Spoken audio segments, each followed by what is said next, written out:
Thursday. You know what that means. Welcome to the show. You are listening to Max Wrestling episode 309. Welcome to the show. This is your captain speaking along with the podcast machine, Mike Larkin, and King Mo II, Moses Marquez. That's right. Good morning. How we doing? Good. It's a good day, man. It is good. Well, I'm off for 5 days, so I'm all about it. So. Yeah. Oh. Well, the sun's out here in Myrtle Beach, South Carolina. The reason why I say that is because you got the snow over there. It's not cold. We're getting a lot of rain over here, but man, the sun is shining. Birds are chirping. I can't go outside like Mr. Travis the Walker Anderson so you can hear the birds chirping, but I got to say, man, it's a good day here in Myrtle Beach, South Kakalaki. Well, we have like one snow day a year, so we've had that. We're good. Hey, man, you're like Chris Elliott and Snow Day, man. The kids don't want to go to school. They're snow plowing, man. Taking it back to 2000 Nickelodeon. Y'all got that snow.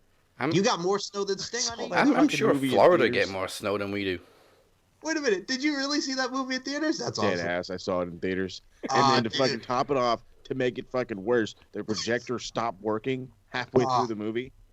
And we had to wait 30 minutes. They were like, no refund. We had to wait 30 minutes just to see the ending. I fucking left. That's all right. That happened when I saw Charlie and the Chocolate Factory with the Johnny Depp version. Yeah, the fucking projector went. I hear you. Now you see, when that happened in my place of work, we'd give out free passes. See, that's badass. That's badass. They don't do that here in the States. No, fuck no. We want some fucking popcorn? No, I want to see the goddamn movie. No, we got the fucking popcorn. You know what? How about a hot dog?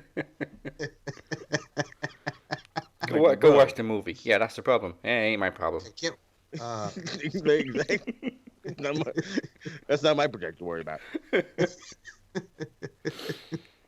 What's the matter, you? Well, speaking of, picture and sound, apparently we're all graphics and no charisma. Maybe we should start being charged rent for all that headspace we're living in. Ooh, ouch. Maybe I should show some charisma and just interrupt everyone so I can talk relentlessly for an hour nonstop. How's that? Wait, hold on. Wait, we're not funny? We don't have any charisma? That's not true at all. I'm hilarious. I mean, I swore I heard that those graphics were groundbreaking a year and a half ago. And the last time I checked, my graphics are like a goddamn picture, and so are most other people's. So if you can't fucking do a goddamn thing, shut the fuck up. And it's not my fault that people know my name and you wish they know your name. Yeah, that's not a flex. No, that's not a flex. That's not cockiness. That's confidence. Anyway, all right, good. Keep it moving. Have fun getting kicked off yet another show. Anyway, so welcome back, Mike. It's good to be back, man. Looking to talk about the world in wrestling. I'll have some words to say at the end of the show in regards to why I was gone, man. But it feels good to be back, and I feel good in general, man. I feel like Mace feels so good. I'm talking about Bad Boy Records. A little Chuck Mangione up in there, man. Feels so good. I feel so good like Tony. Oh, it's a good day. Well, I mean, that's right, Tony. Silver lining. We mixed things up a little bit last week. We had the Kingpin back. We had the Phoenix on a regular show. Yes. He wasn't asleep. And he wasn't asleep. He was actually on time. I heard, man. Man, I can't wait to see if Nicola accepts. Oh, wait, no, she did accept. Excuse me. We are officially going to get Amir Nicola. That's awesome. She's accepted in the group chats. She hasn't actually posted anything yet, but I'm sure it's coming. You got to make it Facebook official. That's the thing. Yeah, you got to make it Facebook official. Of course. You got to respect Facebook.com. You got to respect Facebook.com.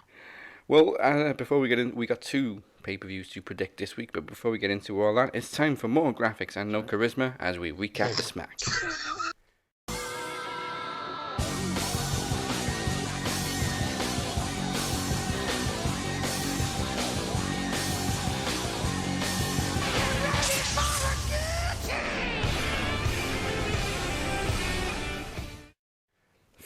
278th week in a row, SmackDown opened with Roman Reigns, who, after another 5-minute entrance, demanded to know who Edge chooses for WrestleMania.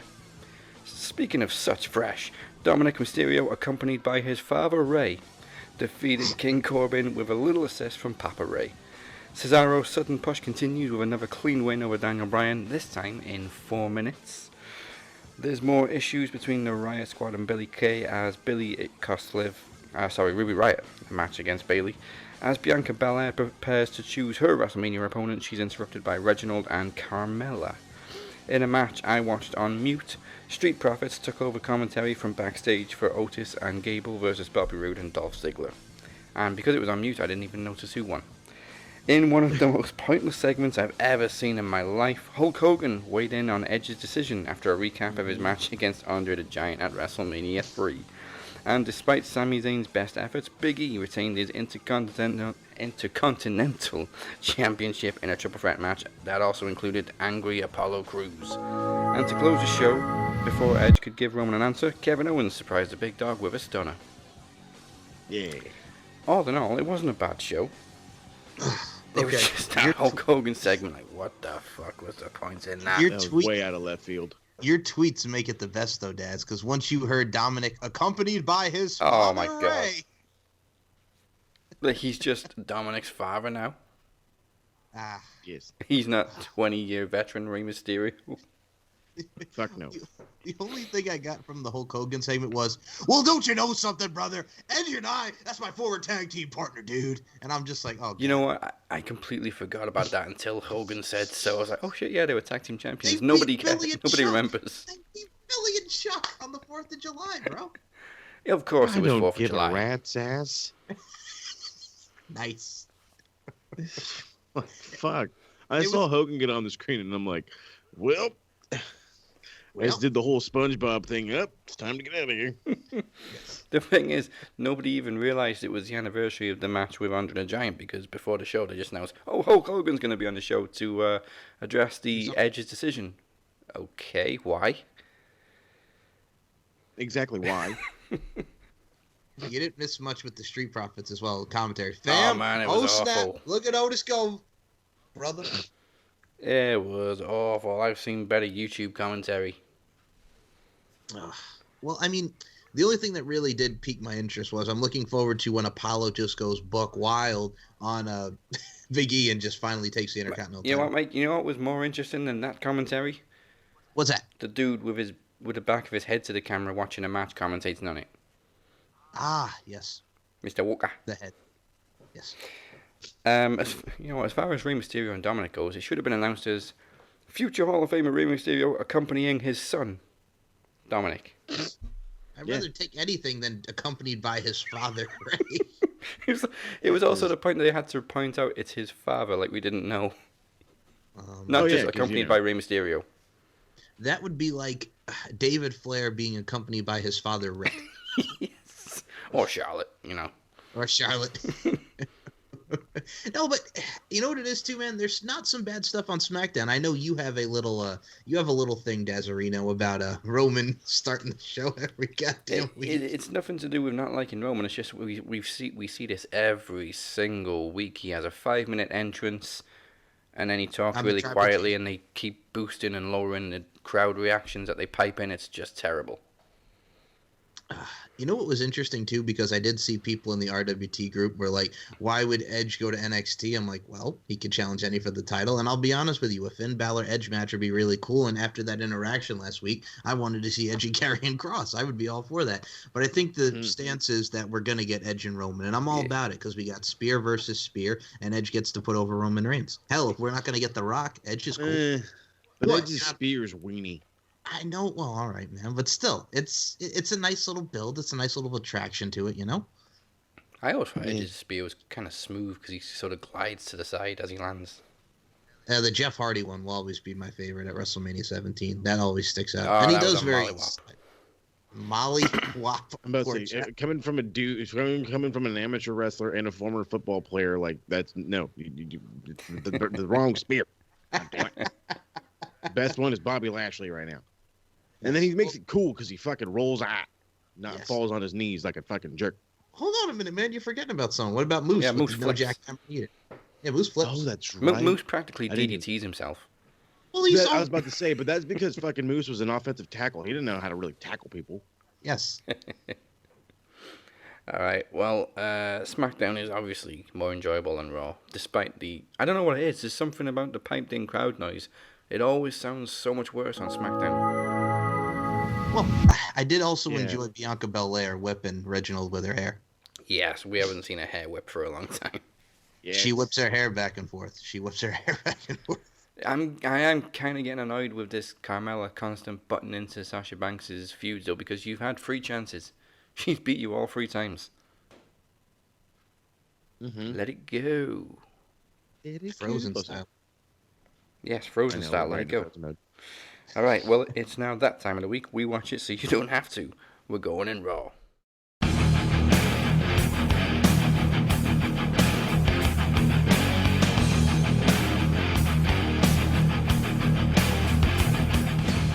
So, Shane McMahon returns to announce that Drew McIntyre will defend the WWE Championship at Elimination Chamber, and all 5 of his opponents are over 40.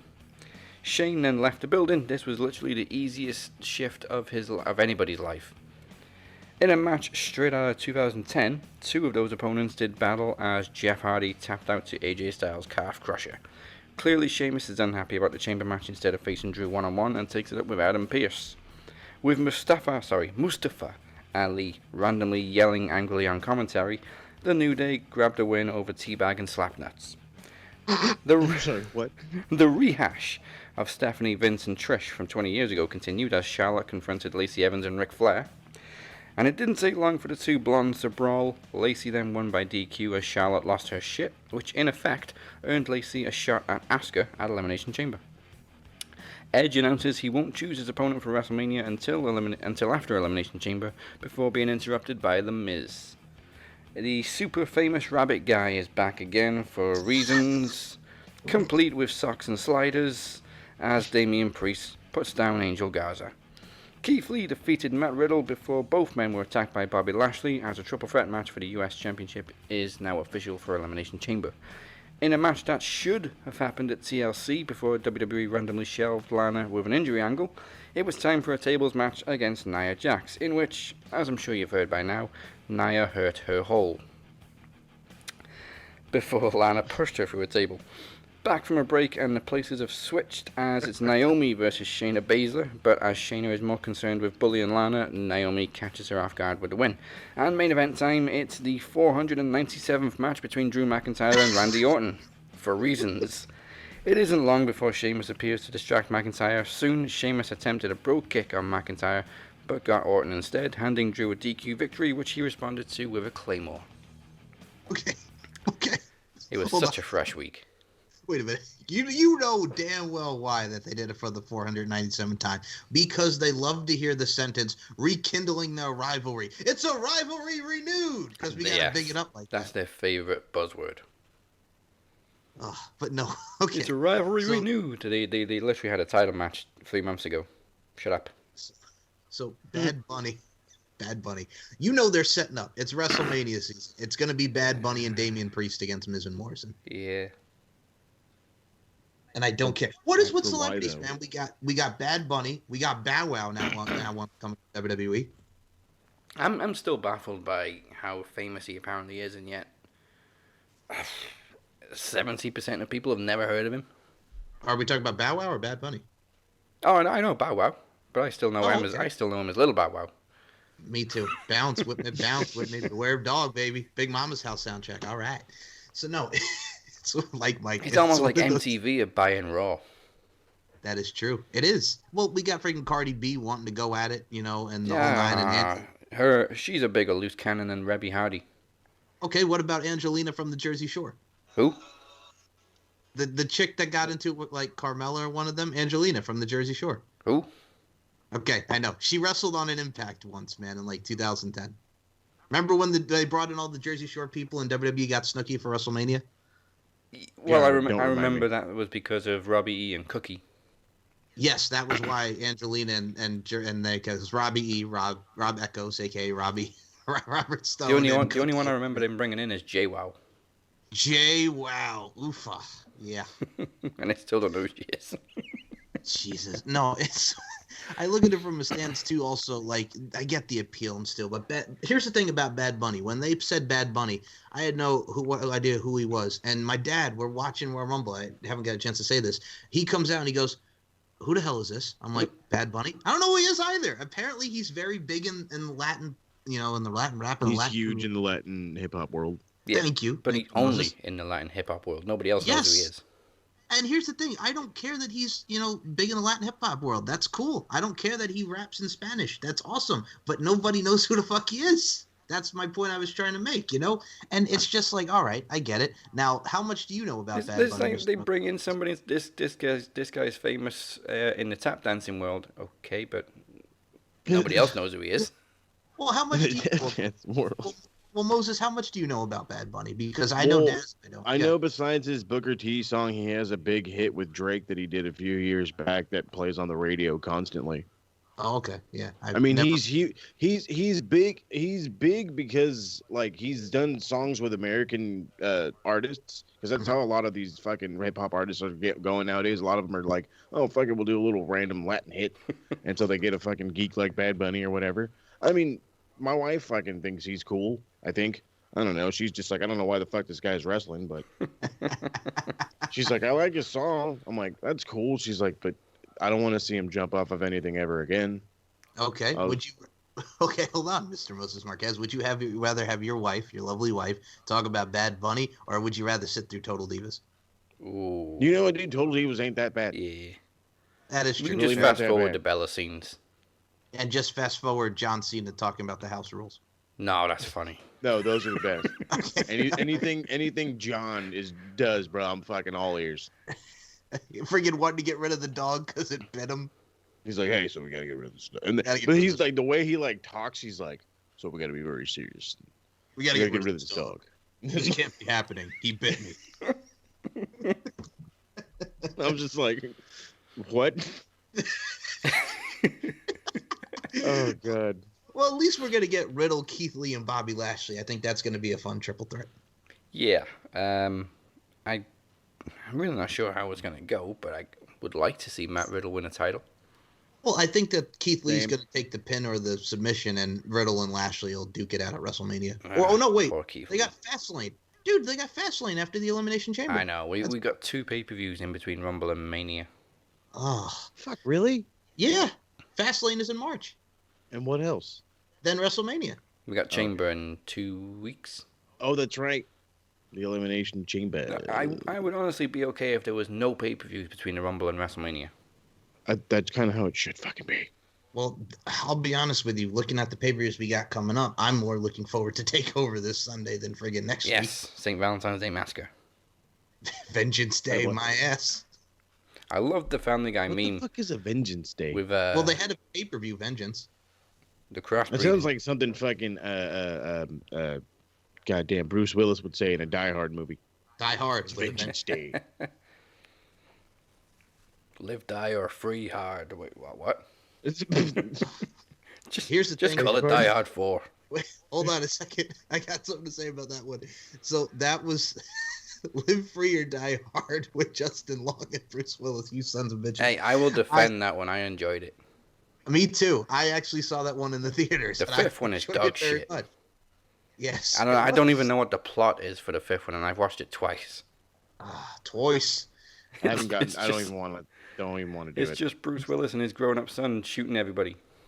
But at least Live Free or Die Hard had a point, and you had Justin Long, trying to crack the codes, and then you had the chick that played Gwen in Sky High off the Disney movie. Oh yes, beauty. And beauty, Timothy beauty. Olyphant. How can you? What more do you want? Yes. Plus, I freaking love that scene where he literally throws a car at a helicopter. It was the shit. Oh. Okay, it's time for a little more wrestling talk. But if you're watching on YouTube, make sure you like and subscribe. If you're watching on Facebook, like and share. And whatever podcast platform you may be listening to, don't forget to follow and subscribe every single week to take it to the max. And before we get into Impact, it is time for a promo exhibition. And don't forget, next week, one of the legit toughest human beings I've ever known, Robert Davis, makes his return for a first-time ever exhibition with Cypher. We've seen Robert pop up a few times over the past year, despite all the multiple health battles he's gone through, but now he's ready to get back to this crazy promo order. But first, this week, it's a non-title exhibition as Daniel Crimmins called out the new promo champion, The Phoenix. And I've got battles coming up with both of these men, so trust me, I'll be watching and listening very closely.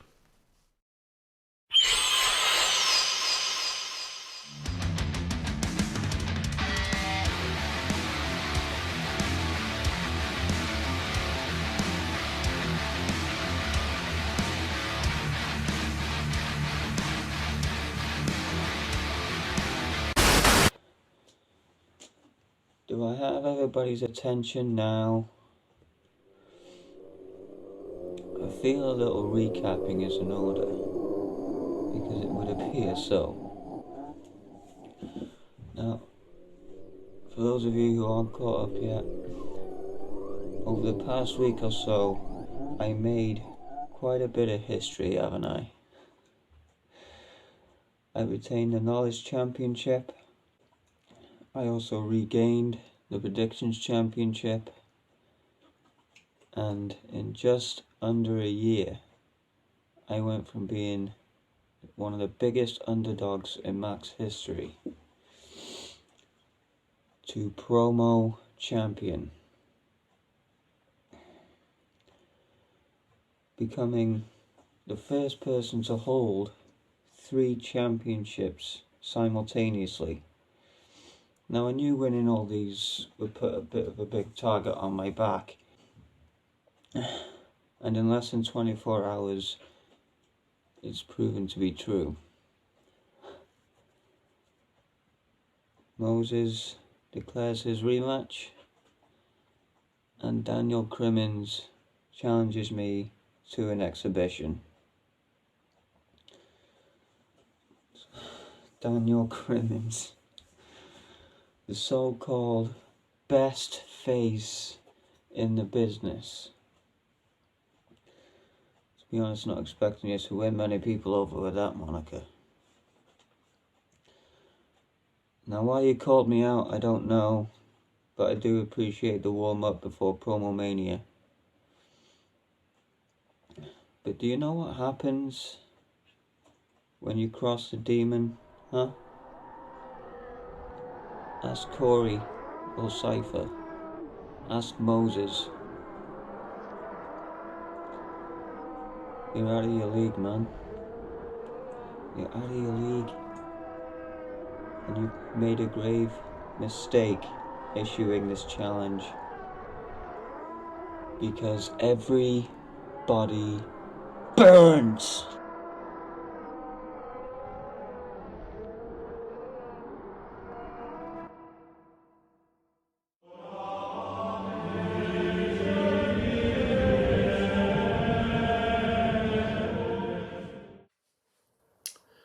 And here we go. A new time is upon us. A new era has begun. The era of a new promo champion. The reign of the Phoenix has begun. Well, congratulations to you. And I mean it. Congratulations. Very impressive. Very impressive indeed. Now, see, I've sat back for a while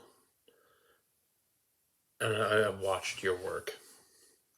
I gotta admit, I've been very impressed. Now, you see, some people have said there need to be more challenges.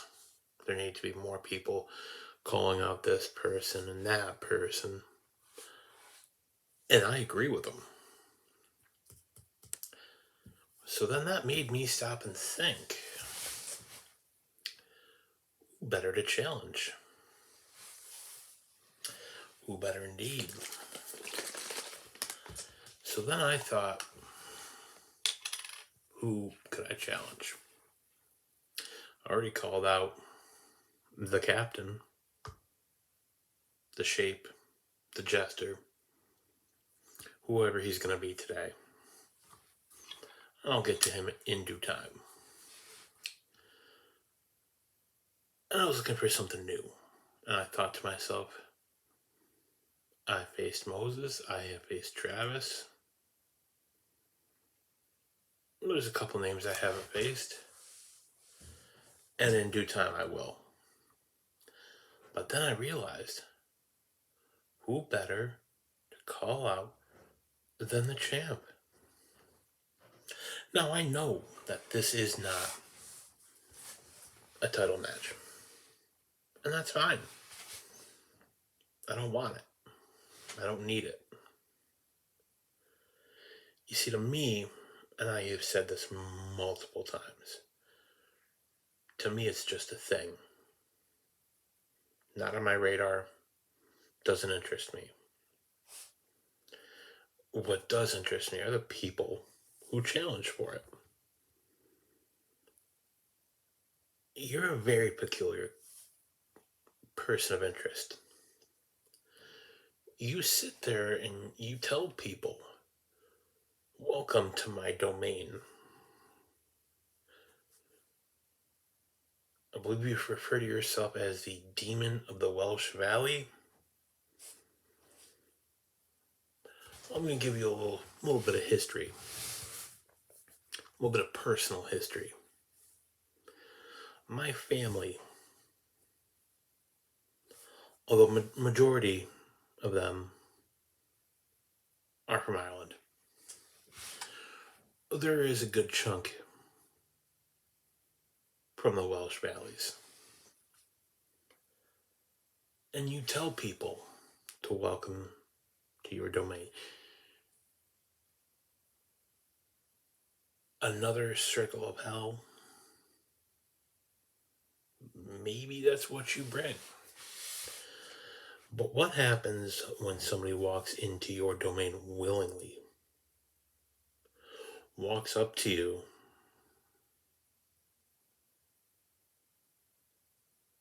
and isn't going anywhere? What happens when one man decides to walk into your domain and wants to see what you can do?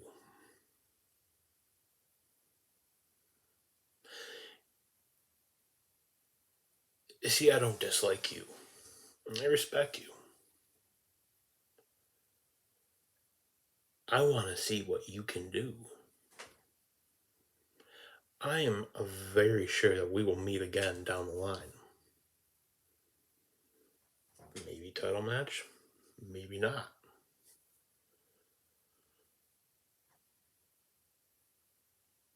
But you have piqued my interest. Welcome me to your domain. I'm already here. And I'm not going anywhere. You see, I've got a plan, a roadmap, if you will. And you are just a stop on the roadmap. You're a stop on the journey. You see, there are different types of people in this world, and I want you to understand this point perfectly clear. There are people that want to destroy just for the sake of it. There are people that just like to watch the world burn. But then, Phoenix, and this is the part I want you to listen to very, very carefully. You have people that want to push buttons just to see what will happen. You'll have that person that'll they'll walk into a room and they'll see a bunch of buttons. And they'll think, well, what does this one do? What does that one do? I'm that type of person. I want to see what you'll do. You see, now that you're the champion, you've got to realize that the chase is on. Now that you're the champion, you're going to have to bat away challengers left and right. Never know where a challenge is going to come from. Could be somebody you faced before, possibly.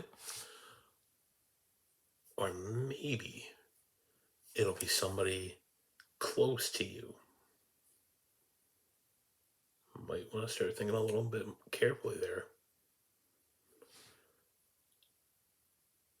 Again, I have no doubt we will meet again. I am in your domain, and I'm not going anywhere. Nice. Yes! I know, I saw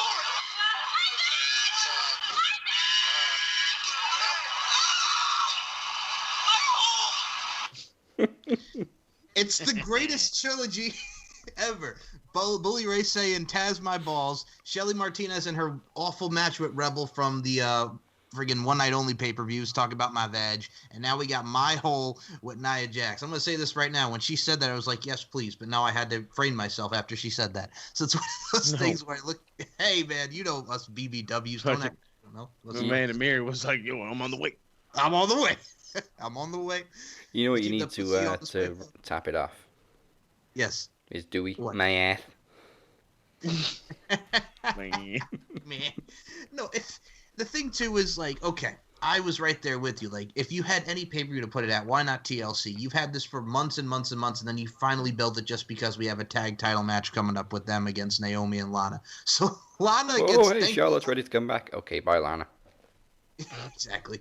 So they do the spot. She misses the leg drop. Hardest part of the ring. I get it. Selling it the fact that she landed on her buttocks, but I was not expecting my hole. And then Lana has that look like. Now, I know you listened to this, Mr. Moses Marquez on Figure 4. Brian Alvarez talking about this. And Lana's like, oh, my God. And then she just shoves her right through the damn table. Yeah, but then the fucking goddamn table doesn't break. I know. I mean, obviously okay, that was so- the planned finish, but I don't think it was planned for her to scream out my hole. My hole. I don't fucking know, but it was probably the best thing Nia Jax has done in fucking almost a year. I'll tell you that. Well, I But no, mean- like, I listened to fucking Brian and they did their thing, but to be honest with you, my credit goes to fucking Jim Cornette because like I listened to the drive-through and fucking hell, he's all calling her. She's like, it's like 340 pounds and somehow can't break the fucking table. I'm just like, Jesus Christ. But is he wrong though? Well, she reminds me, it's like, here's what Nia Jax reminds me with her weight and her stature. She's like Awesome Kong, but with no talent. Thank you. You're welcome. And taller. Yes. I mean, no disrespect, taller, but somehow still the same width. Hey, you're telling me, bud. Like, if she wasn't The Rock's cousin, she would not be there. She would not. No, I mean- she would be an NXT enhancement talent. Well, that's not true. They'd probably just push her because she's big in NXT. Yes, which they did. And remember, she was like Eva Marie's bodyguard in NXT for a brief time. Do you remember that, Des? Mm-hmm. I try to forget Eva Marie's entire time in NXT. Oh, well, fucking don't forget about her because she looks to be on her way back with whoever this fucking wannabe Brock-looking dude is. Oh, I saw that Parker guy. Yeah, He's fucking massive. Was he a wrestler? I think so. Because I don't recognize him. Parker And Bordeaux. trust me, I watch a lot Isn't of he amateur a wrestling. former football player? Okay, then that explains. He might be a football player. Then I don't have to look this fucking guy up. Well, I mean, obviously, All I Nia, know is this fucking dude looks like fucking. He does look like he would be genetically Brock Lesnar's son. Yes. Parker Bordeaux, former American football player. Yep. Holy hell. Mm-hmm. Have you seen this? Look at the size of that fucker. Yeah. He also looks like he could be Gordon Ramsay's son, but on steroids. Yeah, right. All he did was eat fucking red meat, maybe. Yes. Whoa, There you yeah. go. A We don't need steroid no sandwich. goddamn vegetables. Mm-hmm. Oh, he was an old lineman. Mm-hmm. Now you're talking my status. Now I like this guy. So obviously Nia Jax ran out of people to injure, so she injured herself. Yes. Naturally. All right, now predictions time. So Impact in 3, 2, 1. Impact in 3, 2, 1. All right. Do you know what? I'm looking at the card. We got 9 matches for Oh, wow. No Surrender. Obviously there is a big main event with the Good Brothers. Also a world title match. Happy birthday for Sunday, Tommy Dreamer. Yeah. But let's kick it off with I think this is the latest match that was added this past week. Jake something versus Dina. No, that's his legit. That was his legit name on the Indies. He was Jake something. So now we're getting Now rid he's of Jake Chris something. and now he's being a badass that he is. He's being that badass Jake something that we've seen in AAW and Chicago. Like this is who we're gonna see. This Chicago. is Yes, this is no cousin Jake. This is Jake something ready to put a whooping on Diener, and I know he's no longer Cody Diener. It's just Diener, right? Yeah, it's just Dino now. Okay. Even though Mickey Rourke and Woody Harrelson got to keep their full names, he's just Dino. Yeah, bastards. Fucking. All right, I'll let you guys go first, and then I'll give my prediction. I just think it's cut and dry. Dino gets the win. Yeah.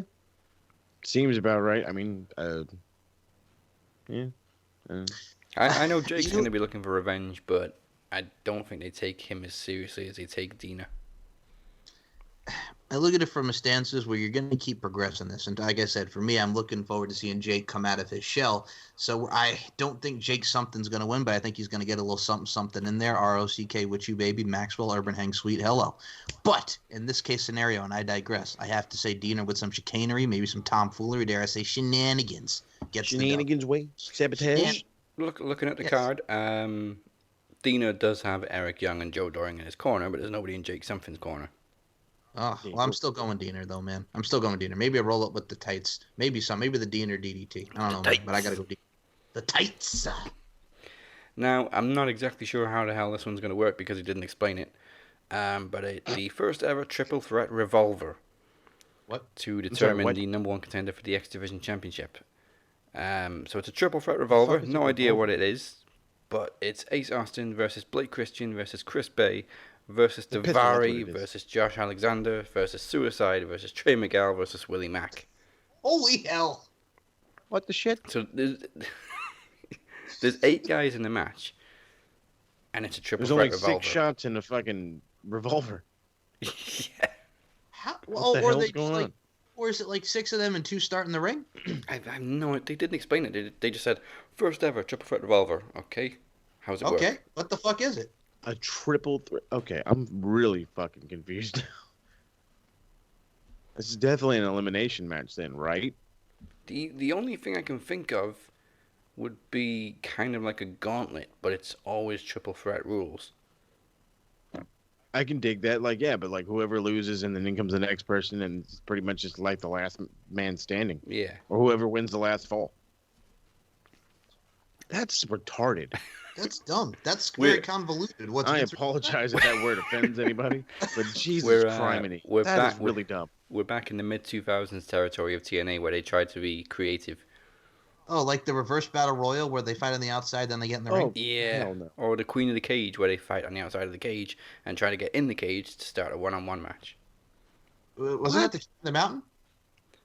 No, King there? of the Mountain was basically a ladder match The reverse side match, without yeah.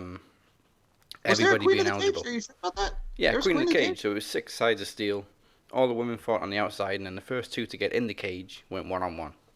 I forgot about that. See, stuff that I don't need in my memory that you just No, the King of the Mountain was really cool because it was a 5-way ladder match, but you had to pin or make an opponent tap out to be eligible to hang the belt rather than take it down. Oh, okay, I got it. Did you? So here's what it is. I clicked on the triple threat revolver on Wikipedia. Yeah, Here's and what it says. It goes to a gauntlet. It's, yeah, or a turmoil match. Oh, okay. So yeah, I think we've cracked it. Yep. It's begins with a triple threat and then it's elimination, but there's always 3 people in the ring. Well, see, we're fucking smart. Eh. Impact isn't because they made us fucking have to figure it out, assholes. It's some Vince Russo shit. Fucking A. So as far as predictions go, out of those 8 people, they're pushing the hell out of Trey Miguel, so I think he's got to be the hot favorite to win. I am gonna go with Just light saying, Cody. dude. I'm gonna go with light Cody, Trey Miguel. Oh, hold on. I got to say it just because my main man, Mr. Moses Marquez, is on the line. The Fresh Prince of Midair. No. Trey Yeah.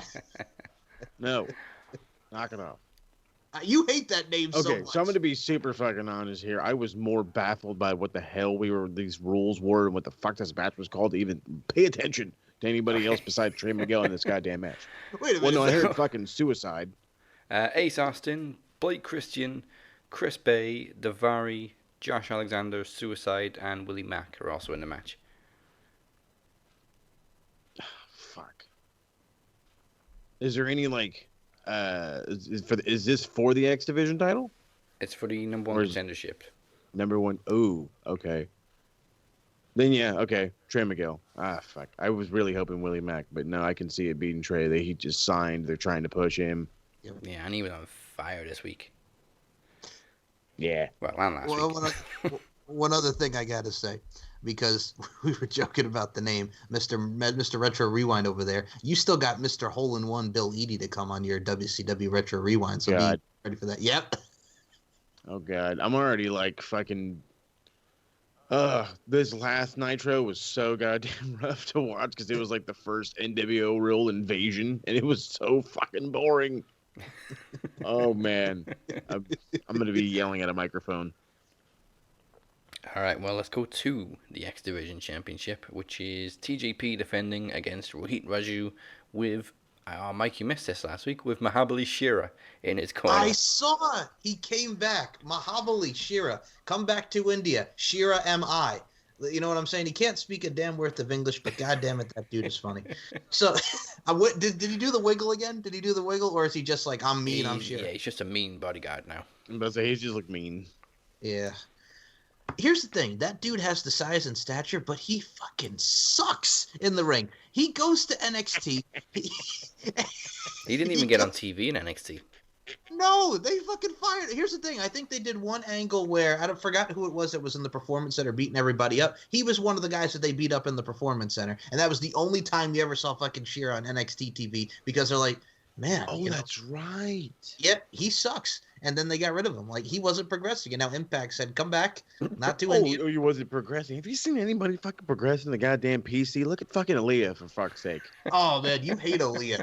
Dude, I listen No, okay, no, hold on, whoa. Don't go that far. I don't hate her. I feel sorry for the poor girl, okay?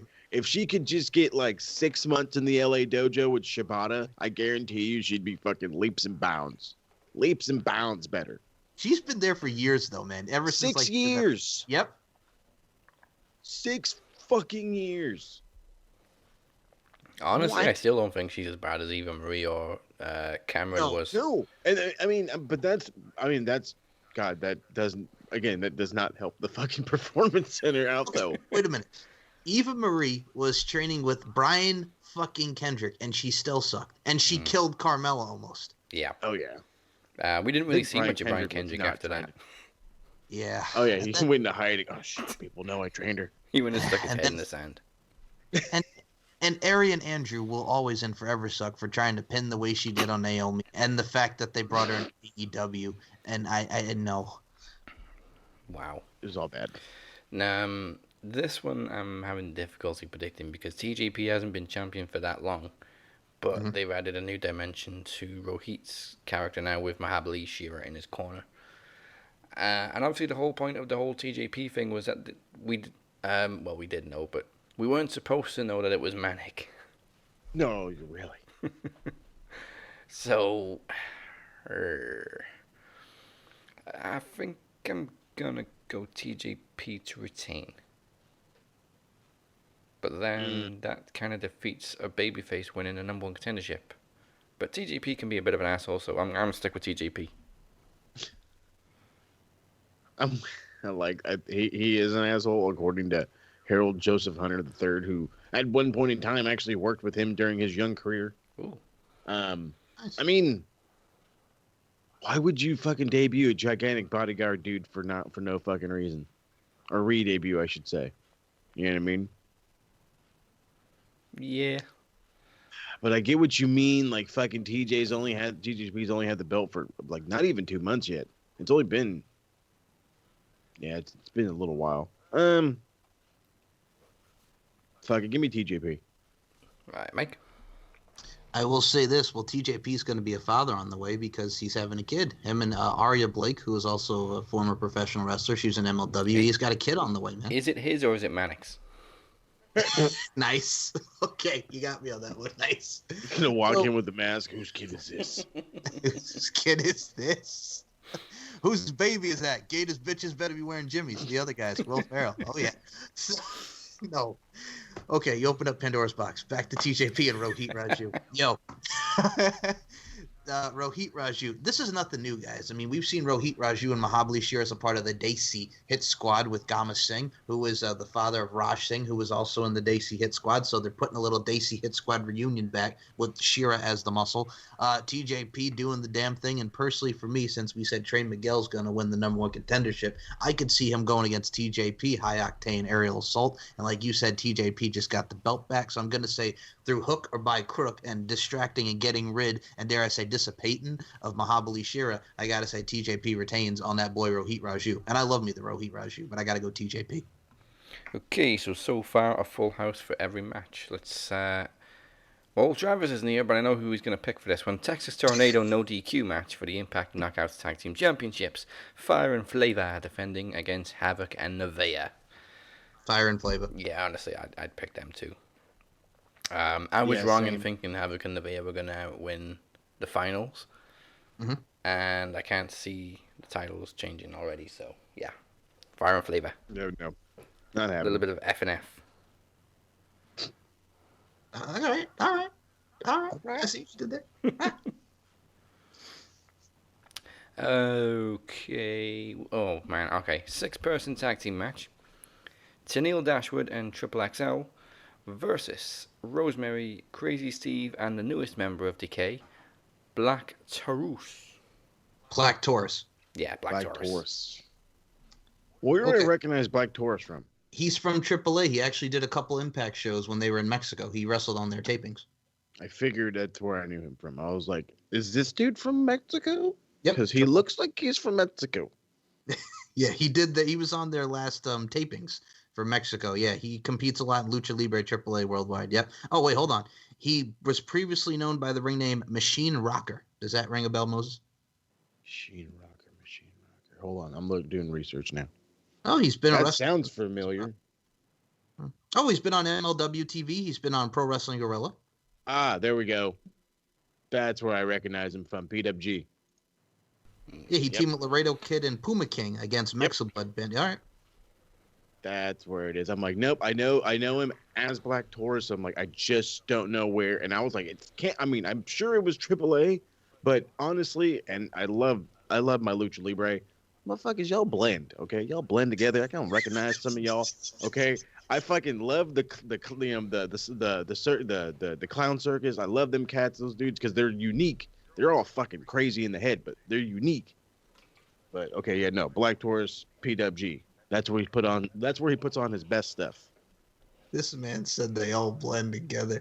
They do. They fucking do, bro. And I mean, because I've been watching a little bit too much AAA. I have the luxury because Verizon allows you to have this. They just fucking put it on your phone all of a sudden. If you have a Samsung, I just fucking swipe left and there's goddamn TV. So I'm like, oh, right on. So I'm watching fucking TV, and one of the goddamn channels is fucking.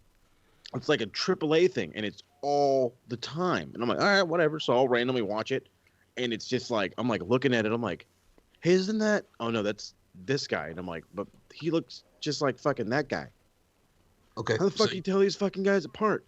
So you would be correct on that, because I believe I used to get it on cable. It was like like you said, all day AAA. I believe it was Gala was the name of it, or something like that. Something like that. But no, it just says like AAA Lucha Libre as the channel name. All right, cool. But yeah, there was something that we had back in the day. It was Gala, and all it had was like Lucha Libre wrestling for like 20 Yeah, that's actually and most of it was CMLL. Yep, you're right. Yeah, it's a channel I had as a kid. All right. Well, I mean, he does look kind of frightening. I'll give him that. He is. He's one of the one of the strongmans of Mexico, if you will. So simple decision for me. I go with Decay. Well, yeah. Yes, Yeah. Decay. And I like Triple XL. I like Big AC Romero and Larry D, but I don't see them getting the dub here along with Tennille, man. Guys are great. I think I've missed, They are? I think I've missed why they're teaming up with Tennille. I don't know. Because they're two fat guys. You need a hot girl. Yeah, Right. fair enough. That's how it works. Well, they need the muscle. You know what I'm saying? If the beautiful people needed cute Kip, Oh, they need. boy. That, yeah, right. I'm taking it back. Yep. Wow, that shit was bad. Oh. Yes. But Okay, yeah. I used to actually try to watch during that time because I was like, dude, the beautiful people, they were like that faction where you wanted to hate them, but I was like, why is nobody else doing this? Well, then WWE did Lay Cool with Michelle McCool and Yeah, Layla. and then that was retarded. This was at least like good for a little bit. Right? And But then they yes. tried to bring it back to Ring of Honor, and that was just all about pushing Angelina. Oh Yeah, my just to god. show off her ass. And that's why Madison Rain left, because she wanted to be a part and like to do the Beautiful People reunion, but like they're like, no, we're gonna have this group with Angelina and The Velvet Sky, allure. and we're gonna put in Mandy Leone to give Mandy Leone a push. And I love me some Mandy Leone, but I mean, hey, Why is Angelina always the focal point? She's not even the best out of the group. she's okay, man. I'll be honest with you. You know what I'm saying? I like me some Mandy Leone. She has her moments, I'll be honest, where she has her hotness. They're like when she's like not wearing makeup, like I can't. And I'm not trying to be mean, but there's some moments where she's like, "Damn," and then there's other moments, and it's like, "Whoa!" It's like she's still in that. There's other moments where she looks like the Wayans brothers in White Chicks. Oh yes, That's awesome. dude, she looked like fucking when she was with Winter and the zombie look. It's like we've been lovers for such a long time, and you know, and I'm like, what? Whoa, fucking hell. That was the storyline. They were lovers in a different dimension. It was Ultimate Warrior-esque, like when Hogan was the only one could see her in the mirror. Angelina Love was the only one could see Winter in the mirror. And she was alive. They were the tag champs. This happened. Can we all just agree Velvet Sky was the highlight of the Beautiful People? Absolutely. Yep.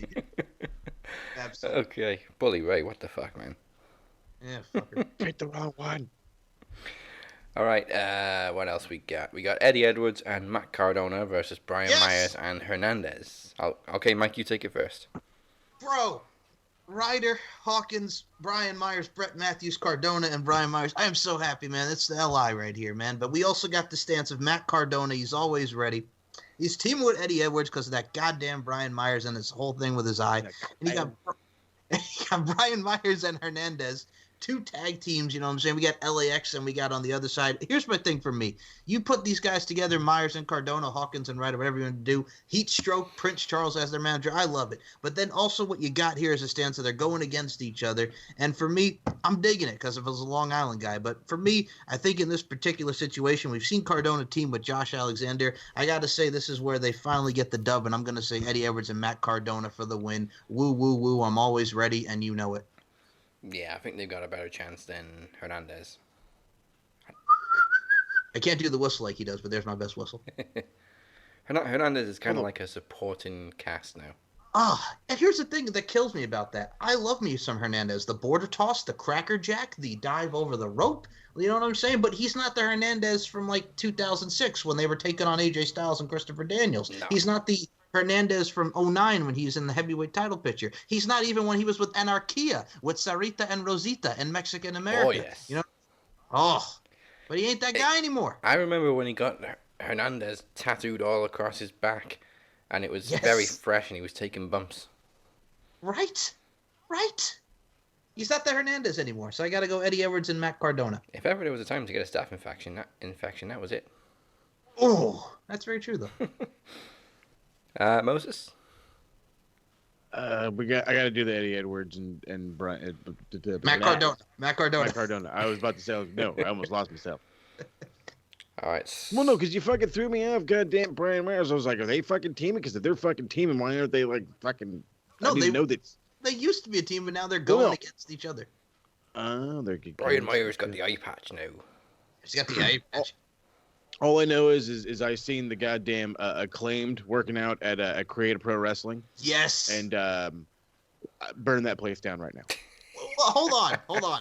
You stop that right now. Okay, I'm going to defend this. I saw that piece of crap music video they shot at Creative Pro, and they had like 2 good lines, and I'm just like, this is terrible. And then I get Amir coming at me like, oh, if you like this, then leave these brothers alone. And I fucking was like, I didn't like any of that. Right, and he was all like, right, okay, well, I'm sorry. I got to speak on this since you're desecrating my territory, my people, man. I got to put it like this. Let me speak on this. I feel like Conan. No, Creative Pro, one of the best schools on Long Island, along with the New York Wrestling Connection, Deer Park, Long Island. We're talking about Hicksville, Long Island with Creative Pro. Max Caster comes from there. MJF is a graduate. We got people like Brian Myers training them. We got people like Bronson of Bear Country.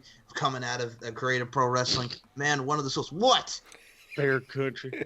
No, I just like Bear Country. Every time I hear their name and I laugh because they're fucking gigantic. I will be biased because for those that don't know, and I've said this when I've interviewed him, Bronson and I actually went to the same high school together. He graduated a couple years after me. Now, is Bronson the dude that looks like Otis but tall? Hold on.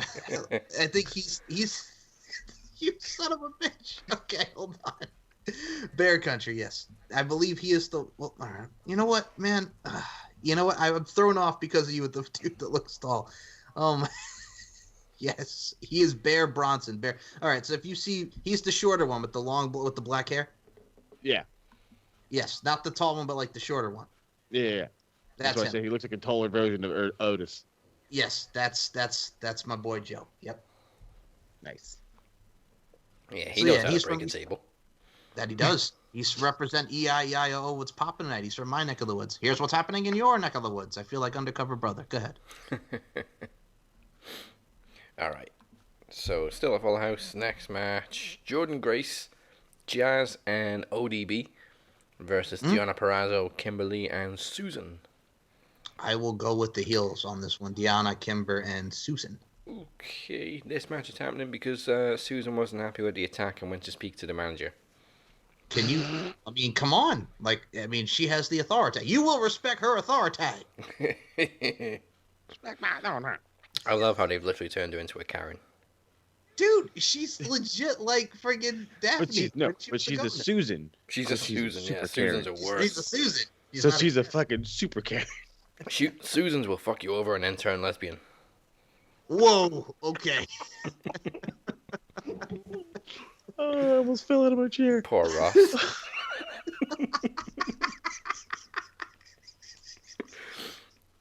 Oh, fuck you and your no charisma, you fat bastard. All right, go ahead. Yeah, it's all graphics, Mike. Yeah, I know, man, right? Sure. But yeah, I think you're right. Jordynne Grace and Jazz haven't exactly been the best tag team. ODB is a veteran, but she isn't really famous for all her wins. And Deonna Purrazzo, Kimberly, and Susan kind of need a little bit of more momentum. So yeah, I agree. All right. As much as I want to completely and totally disagree, because it's like, dude, you're bringing back ODB just to fucking lose. Well, yeah, she's been around forever, so fuck it. So yeah, and then plus on top of that, like when Deonna showed up, dude, they shot her to the fucking moon. Yeah. Yes. So I really don't think they're just gonna. All right, well, whatever, you're done now. They're not gonna give it the old Vince McMahon. You know I got to talk about Despite the dumbass New Year's party. You got to talk about it. Steve Cutler, man, and everybody was going on Deonna for that. You even yourself, you're like, I was like, when he got cut, they're like, why'd he cut him? I was like, well, he was forgotten. But it wouldn't have been so bad if she wasn't so, like, no remorse about it. So, like, yeah, we had a New Year's party, so what? Like, you should be having a New Year's party with COVID. You dumb son of a bitch. And I like Deonna, but here's the thing, man. As I was reading that when you posted that, I'm like, oh, God. And then I read what it was, and I'm like, okay, there's people dying, there's a pandemic, there's the coronavirus, and you're out here having a New Year's party? Like, we've all spent time together for the past year anyway. Okay, and COVID knows that? Jesus, like, she just came off so dumb. And here's the thing. I like Steve Cutler. The only reason why I like Steve Cutler is because he tore his tag team partner a new fucking asshole because he fucking deserved it. And that's the only reason. I didn't even know about Steve Cutler and the Forgotten Sons. I knew about him, but I didn't watch closely. I didn't really care about Steve. Thank you. Yeah. So. Oh yeah.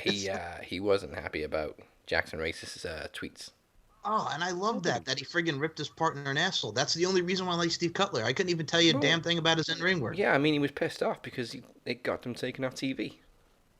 Yes, and then he gets released, and I had no idea that him and Deonna were a thing, and then that pops up. I mean, originally I thought it was kind of funny that she took a stab at WWE for firing a guy during a pandemic, but she's just as shameless as they are, apparently. Yeah. Oh, shame. I really like that girl. Me too. I mean, not that I'm not going to like her anymore, but it kind of paints a black mark on her name. You will always hate Austin Aries, though, and also Bob Saget. That dude's a piece of shit.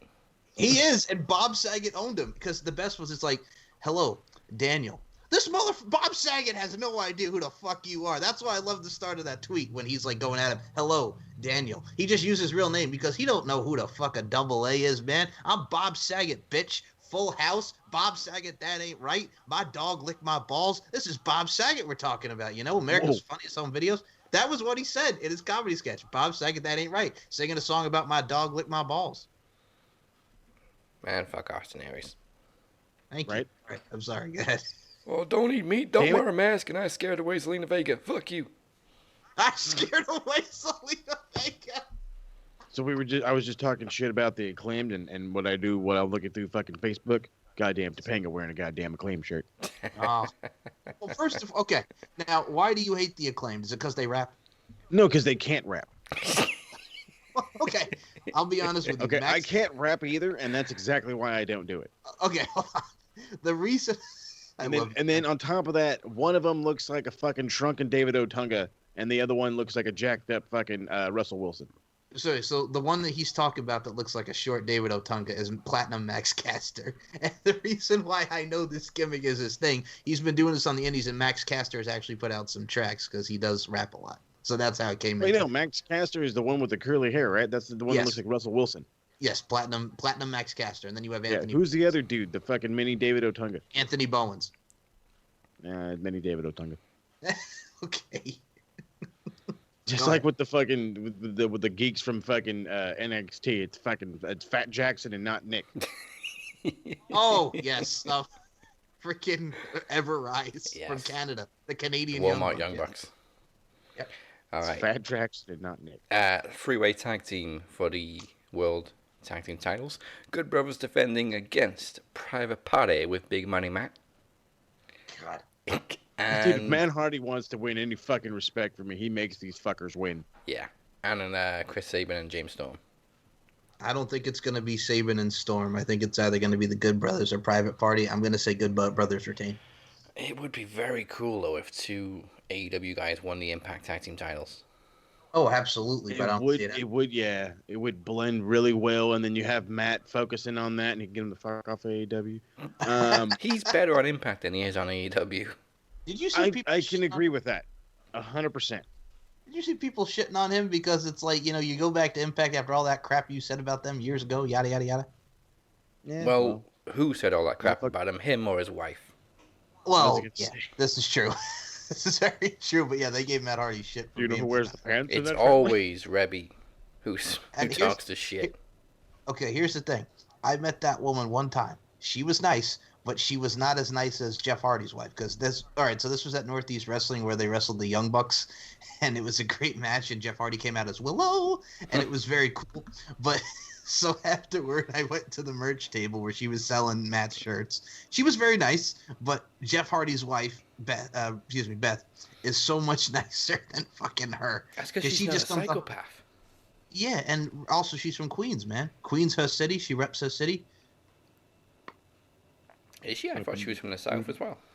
No, she's from New York, bro. Oh, okay. She's from Queens, and she's Queens, bro. She's from she's a Latina from Queens. I thought her and Jeff were both from Carolina. No, Matt and oh, but Beth? Are you talking about Beth or Rebby? I'm talking about Beth. Carolina, where I meet my Beth is from Southern Pines, man. Oh, there we go. Jeff and Beth met at a nightclub in Southern Pines. Well, that's why I was confused when you said she's from Queens. I was like, wait, what? Rebby's from Queens, bro. Oh, I can believe that. Oh, dude, did I ever tell you about? Oh yeah, that explains the fucking attitude. Yes. Did you guys ever see the True Life special that she was on MTV years ago?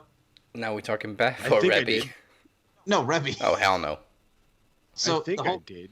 So it was mostly just about her. They had like a lot of fanatics on there from different sports. Of course, she was. Oh yeah. Yeah, she was a big Giants fan, and they were talking about her, being a fanatic of the Giants. Oh yeah, a fucking geek. Yes. You know who I'm rooting for? The goddamn Jets. It's goddamn Jets. All right. You know what? I'm gonna go bold. Private Party. I see two ways bold? actually. Either Private Party win and it validates Matt as the manager, and also kind of makes sense for him taking all the money off them, or they lose and lose their shit with Matt. But no, they need Matt. Yeah, I'm going Private Party. Fuck. This is difficult because I don't think like the Good Brothers losing it is like a bad thing. If they lose them, they lose them. It's not gonna fucking really hurt them or anything like that. I just honestly that the whole idea of this is like making it official, like, hey, bro, we're not just showing up on television. We're fucking working together. That would be the perfect right move.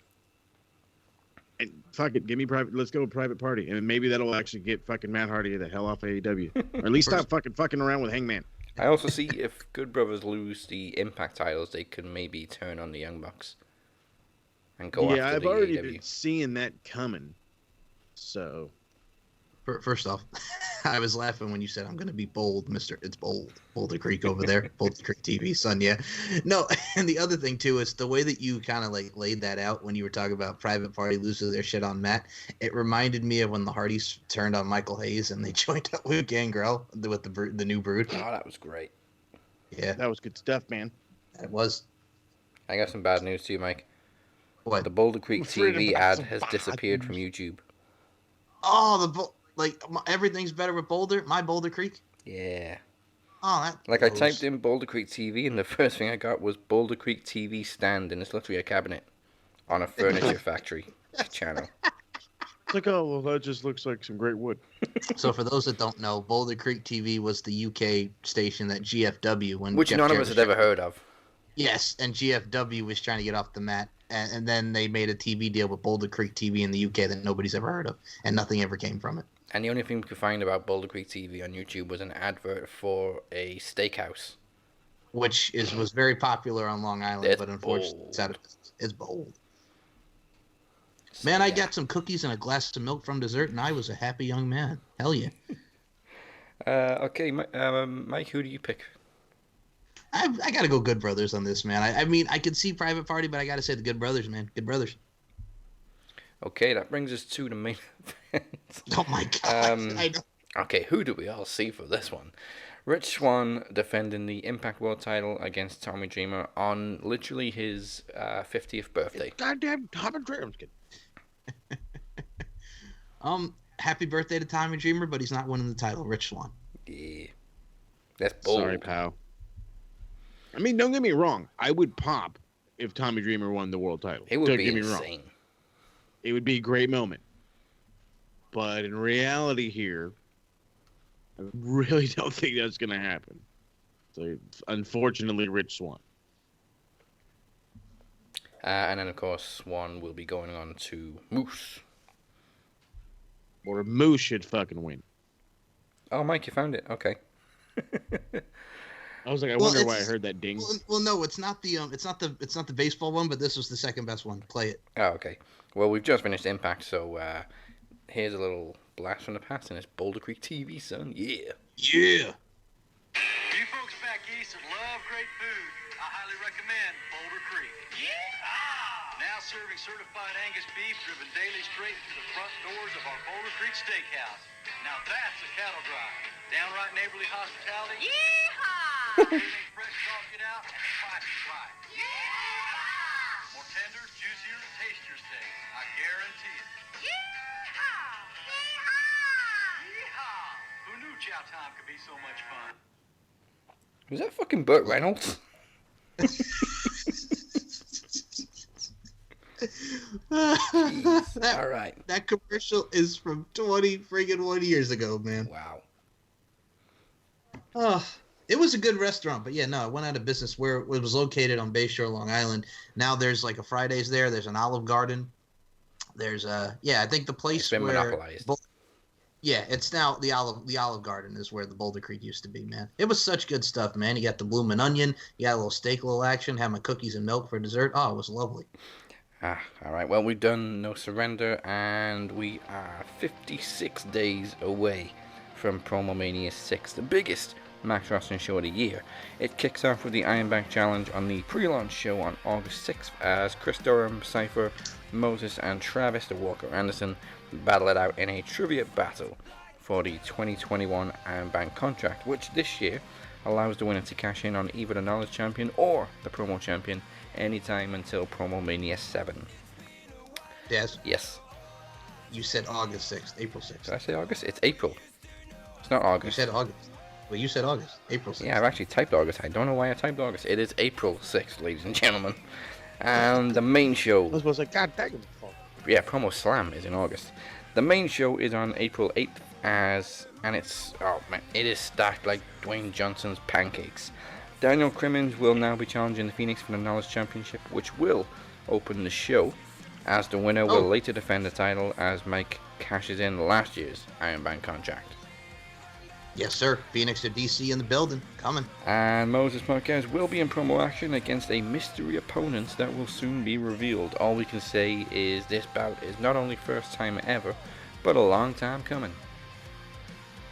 Don't ask me, ask Travis. Travis knows. You know what this makes me think of, man? When you said that, remember Extreme Rules?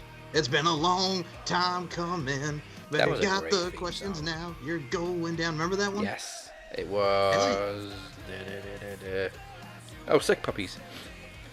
Yes, 09, man. Sick Puppies. Yes, that was the name of the group. Sick Puppies, saying you're going down. Extreme Rules 09, Mr. Moses Marquez. And as confirmed during the week, the dream match is official. The Demoness will finally rise again as she returns to answer the challenge of the Kingpin, Emir Costello. We almost got it last June, but it's well worth the wait to finally get this bout at Promomania.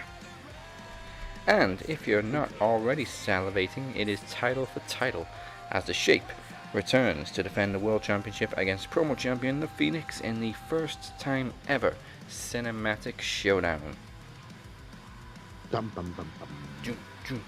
Don't miss it on April 6th and 8th. April 6th and 8th, not August.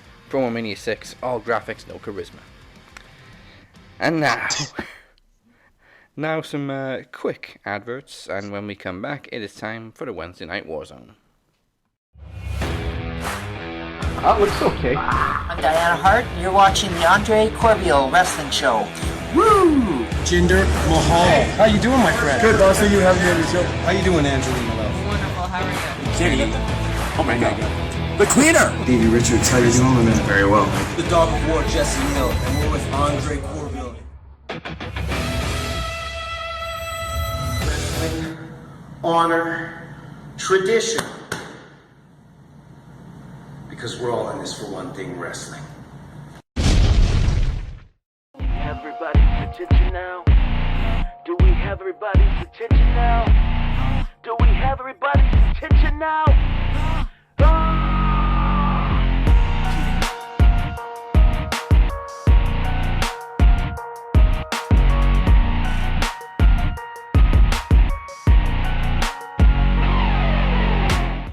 This is the CEO of Shane Taylor Promotions and Ring of Honor superstar Shane Taylor, and you are listening to the Max Wrestling Podcast. It's time to take it to the max. Hey, this is Tommy Dreamer, and you're listening to the Max Wrestling Podcast, giving you all your wrestling information to the extreme.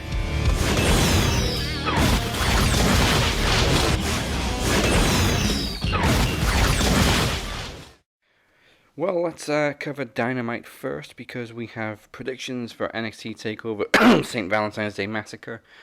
You're just not going to say Vengeance Day. No, because it's stupid and they missed a perfect opportunity because they're PG. Alright. Unfortunately, we kicked off Dynamite with Joey Janela as he unsuccessfully challenged Darby Allin for the TNT title. Why do you guys think nobody can stand Joey Janela? Because he's an asshole? He's kind of, he's a little extra bit of an asshole, but I don't know. I didn't care about too much of him being an asshole in this match. I've seen them do this in PWG and they fucking kill each other. And I do mean kill each other. This was fucking, oh my God. Okay. So I think the reason people don't like him, because besides the fact that he's an asshole, I think he's short and he's not intimidating. And they make him as this big name. I know, they make him as this big name, this big draw, the bad boy. And I'm like, you fucking suck. He comes across as creepy to me. Yes. And he doesn't look like a big threat at all. And I'm sorry. And I'd have nothing against. I have nothing against people that like him. If you like him, that's cool. But I'm just going to tell you right now, he fucking sucks. I prefer Sonny Kiss. I think Sonny Kiss is some better talent. There's flamboyance, but Sonny Kiss has a lot of athleticism and I think can wrestle. I've seen Sonny Kiss live. They did a lot of A Matter of Pride shows back on Long Island. He's done a lot of great shows on many different indies. But yeah, I never saw anything with Janela. Sonny Kiss, besides the flamboyance and everything encompassed with Sonny Kiss, even when he was Exolicious on Lucha Underground, dude did his thing. Yeah, Sonny had a great match with Cody. Oh, he can go. He can go. And fuck you, Jim Cornette. Go ahead. Well, probably the biggest angle of the night. Sammy Guevara confronts MJF and accused him of trying to take over the Inner Circle before catching MJF trying to record him on his phone and then just sucker punched him. Hit him right in the dick. And I love the fact that And he's selling his ribs. Yes, he comes out with his ribs all bandaged up. He's like, he hit me in the ribs. I'm like, no, he hit you in the dick. We all saw him. We all saw it. Everybody in the Discord. Yeah. You know what it reminded me of? When Seth Rogen punches Paul Rudd in the dick and the 40-year-old virgin. I'm punching you in the fleshy part where your dick used to be. So, yeah. Well, yeah, we'll get back to that angle a little bit later on in the show. Before Lee Johnson and Cody Rhodes defeated Peter Avalon and Peter Bononi. Cody just seems to be having these random ass matches every week now. Wait a minute. Cesar Bononi. Did you say Peter Bononi? Bononi, yes. You know You who mean that is? Cesar Bononi? Caesar Bononi. Thank you, Moses Marquez. Yes, he's from NXT, Daz. I typed Peter twice. What the? Yes, it's Caesar Bononi. Oh, yeah, it's Peter. Peter. Peter Griffin. Peter. It's Peter Okay. Bononi. Can I just still say this? That's his name now. It's Peter. Yes. I still. You know what it is? Okay, I know we Peter got and the Caesar. Revolution coming, but I just gotta say it. I love you. I just gotta say it. Fucking. I still don't give a rat's ass about Cody and Mini Brandy. I'm not calling her Red Velvet. She's Mini Brandy against Jade Cargo, excuse me, and Shaquille O'Neal. I mean, I don't give a. I've got nothing against Mini Brandy, but I Yeah, got no interest in seeing Shaq and Jade. What's her name? Well, you know what the problem with Shaq is too? Like, is this because like every time they tried to have him go against the Big Show in WWE, he was out of shape? Yeah. So the only way they're gonna do this is have a mixed tag because Shaq is fucking out of shape, and he probably I don't have to be out of shape. I'm a goddamn Shaq Daddy. I'll do whatever the fuck I want. and he's probably like Red Velvet. He eats a lot of too much Red Velvet cakes. You son of a bitch. You know what he is? He's doing what he did in Good Burger. He's having that, Good Burger, man. He's eating too many of them Good Burgers. Shaq, Keenan, and Kel going right up to Shaq and Good Burger, hugging him like he's freaking God. That's what he's doing. He's eating all these goddamn Good Burgers. Welcome to Good Burger. Take his goddamn orders. What you do? Don't go to Mondo Burger. Go to Good Burger. Get him some of that Ed's hot sauce, man. Is a meat patty something or nothing? Dude, a meat patty is something. You said nothing. All right, Ed, you better watch your butt, man. Okay. See, some things were good in the 90s. There's a lot good in the 90s. All right. Well, next match, Ryan Nemeth, Dolph Ziggler's younger brother, This got another loser. beating, this time from Oh. Pac. Yo, I just gotta say it one time. Bradley Pierce, Ryan Nemeth, what is he? The Hollywood hunk he calls himself, right? I don't know. Yeah, the Friggin' Hollywood hunk. Mini Dolph, I'm gonna say this right now, not a bad talent. Misused in NXT. I think most of the time we saw him, he was getting beaten up in a handicap match with Daz, your favorite, Mr. Mason Ryan. So I mean, we're getting to see him now in AEW doing his thing. You know Mason Ryan. I know Mason Ryan, he works in Sainsbury's now, stacking shelves, he does. Thank you. Oh, Lord. Okay, so we totally skipped over the whole John Moxley thing. I guess February. Is he supposed to be on New Japan Strong February 23rd? Yes. To defend the IWGP title? Yes, and I love the fact that they're now finally showing that belt on Dynamite. Oh, God. So that was awesome. And then there was the Young Bucks, and they were talking to Dasha or whatever, and they were yelling at the fucking Good Brothers like, bro, who do you think we were going to pick if we would have won? And I just can't look at the Good Brothers with a straight face now after I watched BTE. They're just... If you haven't seen that the latest episode of BTE, you fucking need to, because I cried. I was laughing so hard, I cried. This is the whole thing. Yeah, the Dark Order writing Valentine's to Wardlow. Yes, to Wardlow. And Johnny was hungry. He took a page out of fucking the Billy Madison. Hey, Mike, what was the name of the principal from fucking Billy Madison? What was his wrestler name? Oh my God, friggin' the revolting blob. The revolting blob or whatever. Okay, so this fucking guy is like covering the class, right? He fucking writes this giant heart out to Billy.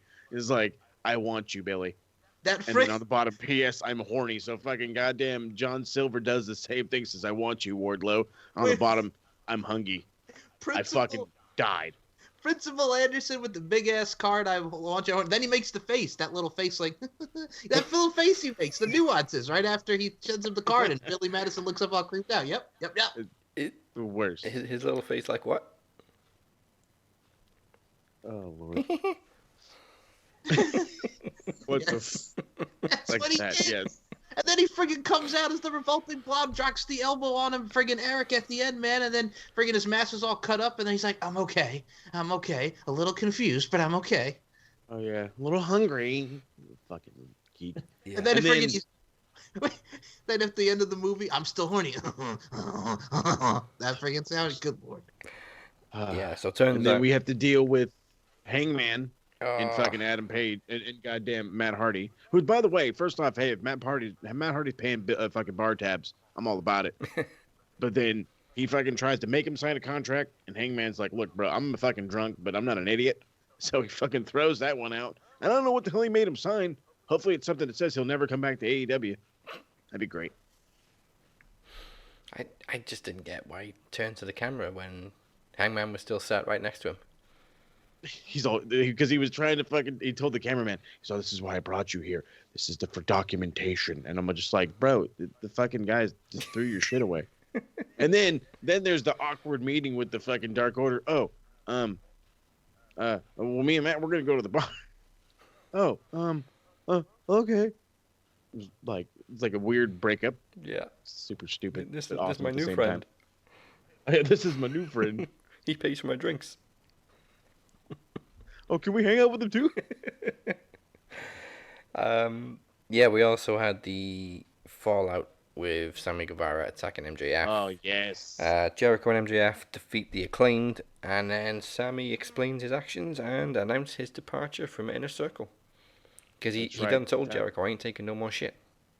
That's right. Sammy Guevara is about to be the babiest of the faces. The babiest of the faces. Can't wait. I just love MJF's reaction as he said he's leaving. Yeah, okay, whatever. MJF's kind of like, well, I told you so. He's like, oh yeah, your plan was to take over the Inner Circle before I did. And it's like, what? No, you're an idiot. And I love how I'm reading Figure 4's fucking script, or not their script, but their fresh notes. And I think this is written by Dave Meltzer, and he fucking writes, MJF got hit in the dick, and yet he's selling his ribs. And I'm like, see, I'm not the only one that thought it. Did you see the thing with Dave Meltzer now that he got into that Twitter beef with Brian Last, who was Jim Cornette's co-host on their show on the drive-thru? Did you see that? Nope. No, I did not. What happened there? Okay. I was just gonna say I have no fucking clue who that guy was. That's Jim Cornette's co-host on the drive-thru, Brian Last. It had something like he was saying something he wasn't a fan of the matches that Dave likes with Kenny Omega and the Young Bucks, where it's like spot, spot, spot. They had a little exchange, and then Dave Meltzer goes, "Bro, that's not a good look for you to be talking about like this." It had something to do with Dave Meltzer saying that's not a good look for you, and I'm like, okay, and I'm like, so basically, don't insult my boys. Pretty much, but I also was a little dumbfounded. I'm like, why is this 60-year-old man saying that's not a good look? He doesn't know what a fucking good look is when it comes down to shit. I mean, don't get me wrong. Look, I love Dave. Let me hold on. Let me actually stop that. I enjoy Dave Meltzer's content. I was gonna say way so much more. I enjoy the content that he brings out. Sorry. He helped me really embrace Japanese wrestling. I will absolutely agree with that. He helped me embrace it, and to a degree, I feel like he is absolutely in love with it, and that's fine. That is totally fine. You know what I mean? If all I wanted to do was watch Japanese wrestling, I'm all about his opinion. But I'm a guy that watches anything and everything. I watch shit from Europe. I watch shit from Japan, from Mexico, from here in the States. You know, if they had wrestling on Space, I'd probably try to watch that too. But just giving everybody ideas now.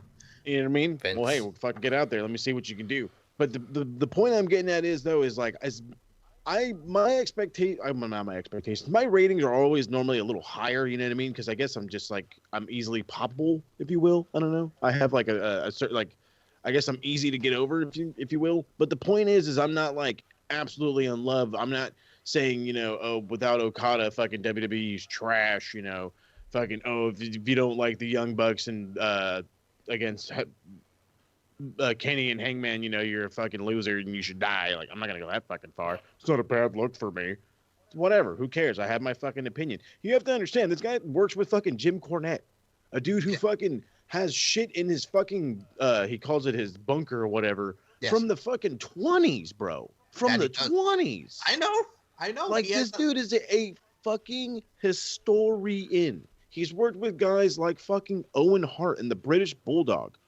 He's not a spot guy. Like, get over it, bud. Not everybody loves spots. I'm a giant spot monkey. I'm all about it. You know what I mean? But as an amateur wrestler, as a jiu-jitsu practitioner, I also love some fucking grappling, some good old-fashioned wrestling. So fucking lighten the hell up. Two things I gotta say before we move on. I like how he just said, "I don't love Dave Meltzer. I enjoy Dave." I enjoy Dave Meltzer. Number two, so pretty much you're not like Vince Russo and how he calls New Japan Pro Wrestling New Japan Pro because he does like the Z's for it because he thinks it's boring. Bro, what's a Takahashi and a Tanahashi? These they're not gonna get over, bro. You don't do the new Vince Russo thing. That's pretty fucking. That's what he does, bro. Takahashi, Nagasaki. Well, here. Let me.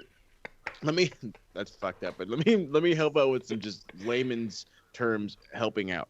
So for the reason why Japanese wrestling to a lot of people is in a way superior is no matter what they do, they always tell a very simple, understandable story with an ending. An ending that either leads towards more matches or an ending that just ends it. In WWE, you get a lot of fucking rigmarole. In AEW, they've kind of learned from that. The point is like a lot of Japanese wrestling is about a story, and either you can get down with that or you don't. And if you want to make it, what's Takahashi, bro? Remember, you didn't get fucking Takahashi never got yelled at in the middle of a fucking pay-per-view by goddamn Hulk Hogan. Oh, you got to cover that, mister. This is the reason why this company's in the damn shape. Oh, I can't wait. Don't get me wrong. I can't wait. Right now, I'm still loving everything because it's 96, so I'm still redoing the invasion, dealing with the outsiders, with fucking Kevin Nash, for God's sakes. Just the way he fucking over the top. I love him, but I hate him at the same time. I mean, and then I have to deal with, like, weird stuff. Like, I hear Goldberg's theme to see some fucking geek named Pat Tanaka. And every time I hear Goldberg's thing, I'm like, I thought he didn't come out till 98. Nope, it's fucking still Pat Tanaka. Wait a minute. You don't hate on Pat Tanaka. I don't hate on him, but he's just a geek compared to Goldberg. I know, but still, one of the best, Pat Tanaka. Hey, man, Masato Tanaka. That's another one. That Mike Awesome chair shot. Oh, my God. That still rings in my head. Remember that Mike Awesome chair shot, Daz, from One Night Stand? Oh. Well, Mike, you know why he stopped himself from saying he loves Dave Meltzer's content? Why? Because that's not a good look for you. Exactly. It's not a good look for me. Oh, my God. That's the thing. That was the only thing I read from the tweet. I just remember there was some babble in exchange, and then I just saw Dave Meltzer say, that's not a good look for you, man. And I'm like, okay, I'm done. Okay. Back on Dynamite as Tony Schiavone attempts to interview Sting again. The big mouth bearded bald guy, aka Taz, interrupts again, and Team Taz drag Darby Allin behind their van in a body bag because Darby Allin just loves body bag stunts. Everybody in the Discord screamed in horror.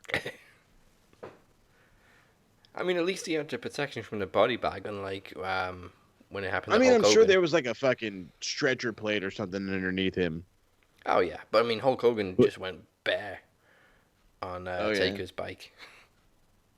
Oh, yeah. Fuck it. Here you go. Oh, oh, my back, brother. Or my whole brother. Oh, my whole brother. Oh, man. Live in infamy, that goddamn shit. However, Marvez did manage to interview Kenny Omega on a golf course. Kenny Omega, I love you to death, brother. That's the fucking worst golf swing I've ever seen in my life, pal. That shit was bad. And then this fucking 4-minute conversation that he has with fucking Alex Marvez about, why I'm not fucking worried about my upcoming match. I'm out here playing golf. You see fucking some geek and Don Callis scrambling to look for the ball. Where did it go? Where did it go? Just so they can all of a sudden, the last 5 seconds of this fucking interview, put it in the hole.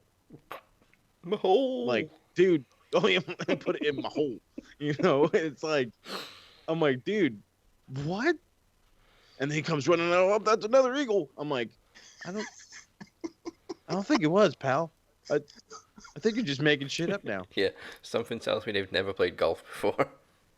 Man, Kenny Omega's swing at that golf club, he's a worse golf player than the famous Jet Jackson on that episode, Lee Thompson Young on Disney Channel. Jet Jackson trying to play golf. Oh, my goodness. The famous Jet Jackson. I miss that show. Penultimate match of the evening, Thunder Rosa defeated legit Layla Hirsch.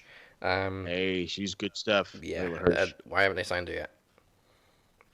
I don't know. It's besides me. She's a talent. I mean, granted, I don't care if she's like 4'10". She's a talent. Well, you know who her girlfriend is, man. We were talking about this last time, man. She appeared on AEW. I think she did some Impact work as well. Yes, with her sister Delmy XO. She's with that Ashley Vox, Team Sea Stars, man. Oh, that's right. Yeah, you did mention that. Yeah, I just forgot what her name was. Hey, man, I'm all about it. I just remember the weird-ass women's tag team. That's how I was like, who the fuck are they again? The Sea Stars. She's not bad. Well, okay. Here's where Ashley Vox comes in that a lot of people forget. When Disco Inferno was doing that intergender stuff where, remember he wrestled Scarlett Bordeaux? No, he was and Tessa Blanchard, that whole thing? Yeah. So that was one of the girls that Disco Inferno beat in wherever they were filming. I think it was Mexico or wherever. That was one of the girls that Disco Inferno beat. Insider tip, if you ever want to meet Disco Inferno, go to Cheetahs. Yes. In Las Vegas. Okay. After hours. I shall not go to Cheetahs. Well, wasn't that Godfather's club? No, Godfather has a different club. He sold him Cheetahs. Oh, he gave Glenn Gilberti Cheetahs? Yeah, because he bought a bigger, higher end club. Oh. Yeah, fucking, I didn't know that fucking goddamn Godfather owned like 4 clubs in fucking Vegas. Man, so he really is a Godfather. He really is a pimp. Ice-T, baby. Pimpin' eight. Easy, man. Take me back to Mania 16, Dazzy Dangerously. Him and D'Lo Brown coming out dancing. Hell yeah. Pimps and hoes, man. Boats and hoes, pimps and hoes. Like we said, the 90s did have some good stuff. That it did. Although that was like 2000. That is true. Nostalgia, baby. That is. I mean, Ice-T in the 90s, man, you know what he was, man. He was the CK. He was the cop killer. He was on New Jack City. This is New Jack City. You know what I'm saying, man? Wesley Snipes all up in there. I Want to Sex You Up. Don't Wake Me, I'm Dreaming by Christopher Williams. That was a bomb-ass soundtrack. Oh, goddamn. Well, Rosa also wants the AEW Women's title. She wants the NWA Women's title back. And she wants another match with Britt Baker because she has a big nose, apparently. Yes. Yeah. I don't know. That's all I got out of that. Yeah. I was like, you just want to hit her because she got a big ass nose? Yeah. Okay. I love me some Thunder Rosa, man. I'm just gonna say this right now. I'm so happy she's on my TV every Wednesday. That girl is such talent. Dude, I really enjoyed her when she was fucking Cobra Moon. She was Lucha Underground. And I was like, why is this girl not being signed somewhere? And then I heard she changed her name, and I'm like, again, why is this fucking broad not being signed anywhere? Yeah, she was with Holodead as a part of the Twisted Sisters, and when she was with Daga and all them in freaking Lucha Underground, she was great. Like she's a great wrestler. She wrestled Taya, she wrestled a lot of them, and she was very, very good. And I agree with you on that. And then all of a sudden, I find out she's this Thunder Rosa, and she's with Holodead, and I'm like, okay. And then she's on NWA. She's now doing the damn thing. AEW putting a Molly Whopping on Britt Baker because she has a big nose. Okay. Well, I got to know her as Thunder Rosa thanks to, of course, Sammy Guevara having her all over his vlog. Oh, yes. And she has her own female promotion, right, in Texas, Sabotage, right? Sabotage. I think so. That sounds about right. Yeah, Sabotage Women's Wrestling. Like, that's a big thing because when you think of Texas, you think of World Class Championship Wrestling. Von Erich's, like, the first female wrestling promotion in Texas. Is there charisma in Sabotage Wrestling? Oh. Okay. I doubt But it. I will say this about that, man. It kind of reminds me All of graphics. Yes. I'm just waiting for Sandy Cheeks to show up there, man, because it's about Texas. You know what I'm saying? I want to go home. Want to go home. You know what Rose has got? She got the chutzpah.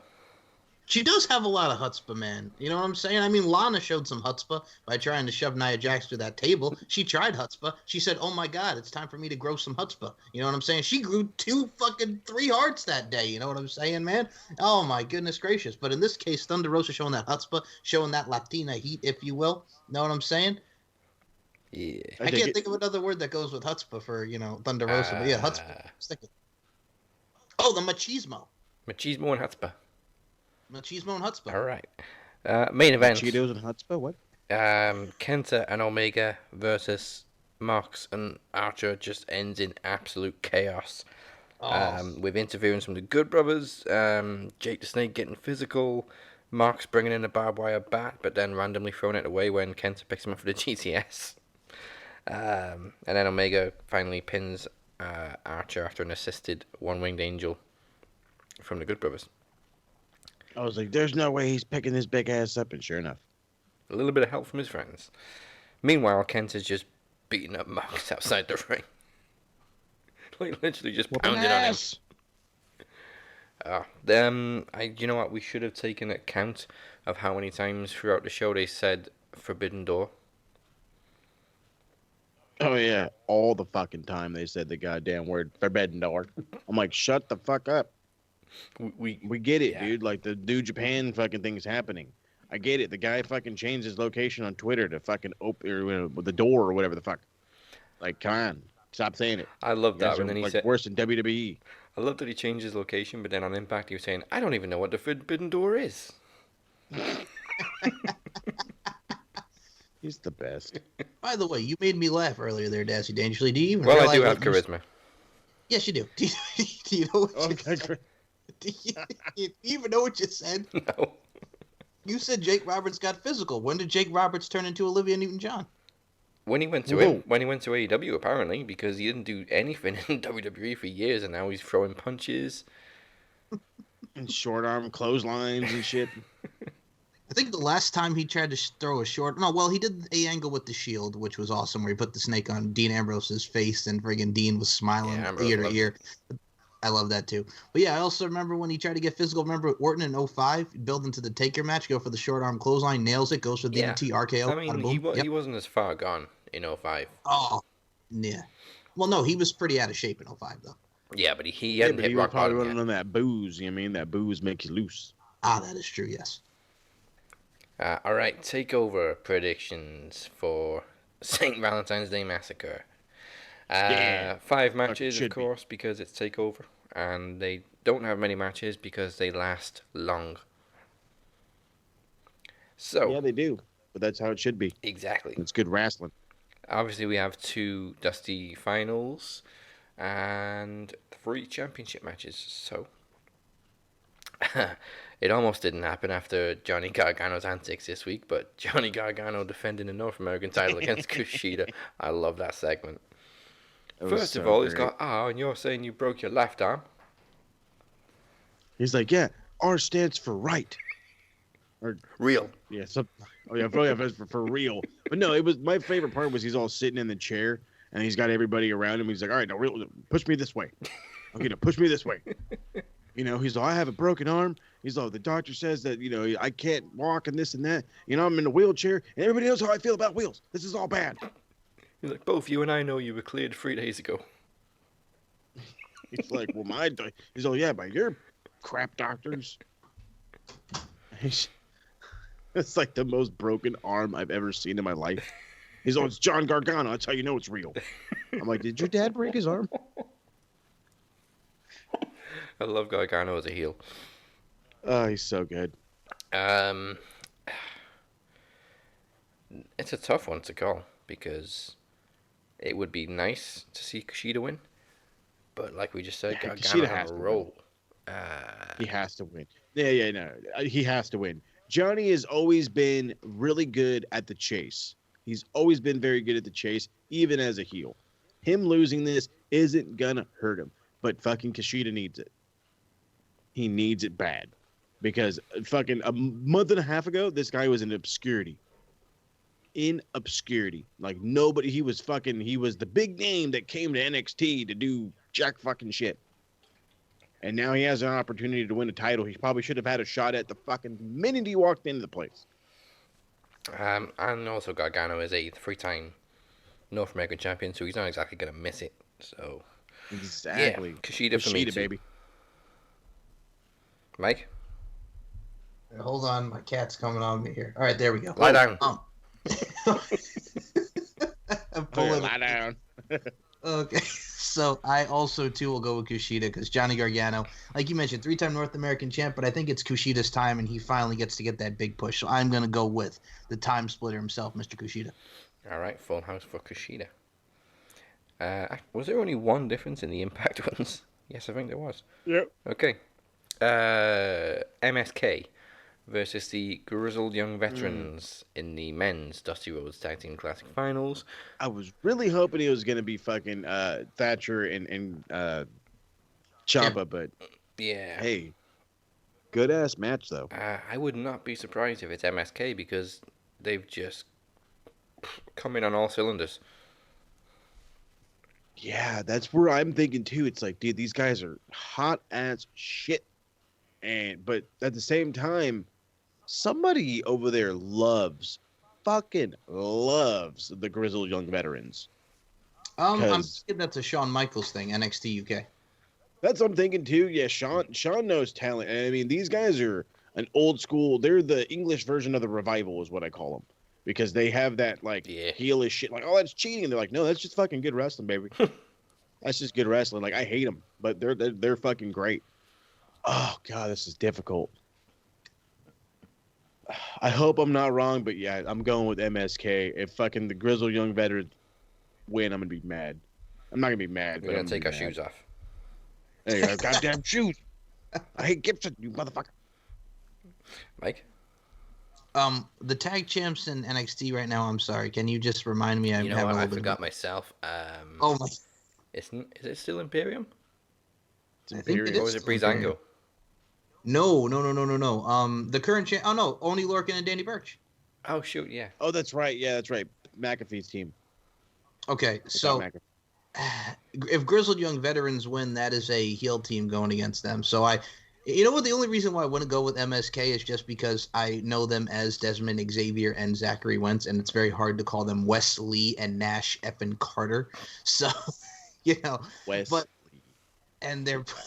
I know they're really pushing them very much, and I really like them as the Rascals. I like them teaming as this MSK now, and I've really just enjoyed their work. So, it's a tough one because I think Grizzled Young Veterans are a great team as well. And if you put them against Oni and Danny, it's actually something that we've seen before for the NXT UK Tag Team Championship. So there's a renewed rivalry, if you will, there. But, they're red hot, so I, too, am going to go with MSK, Wesley and Nash Carter.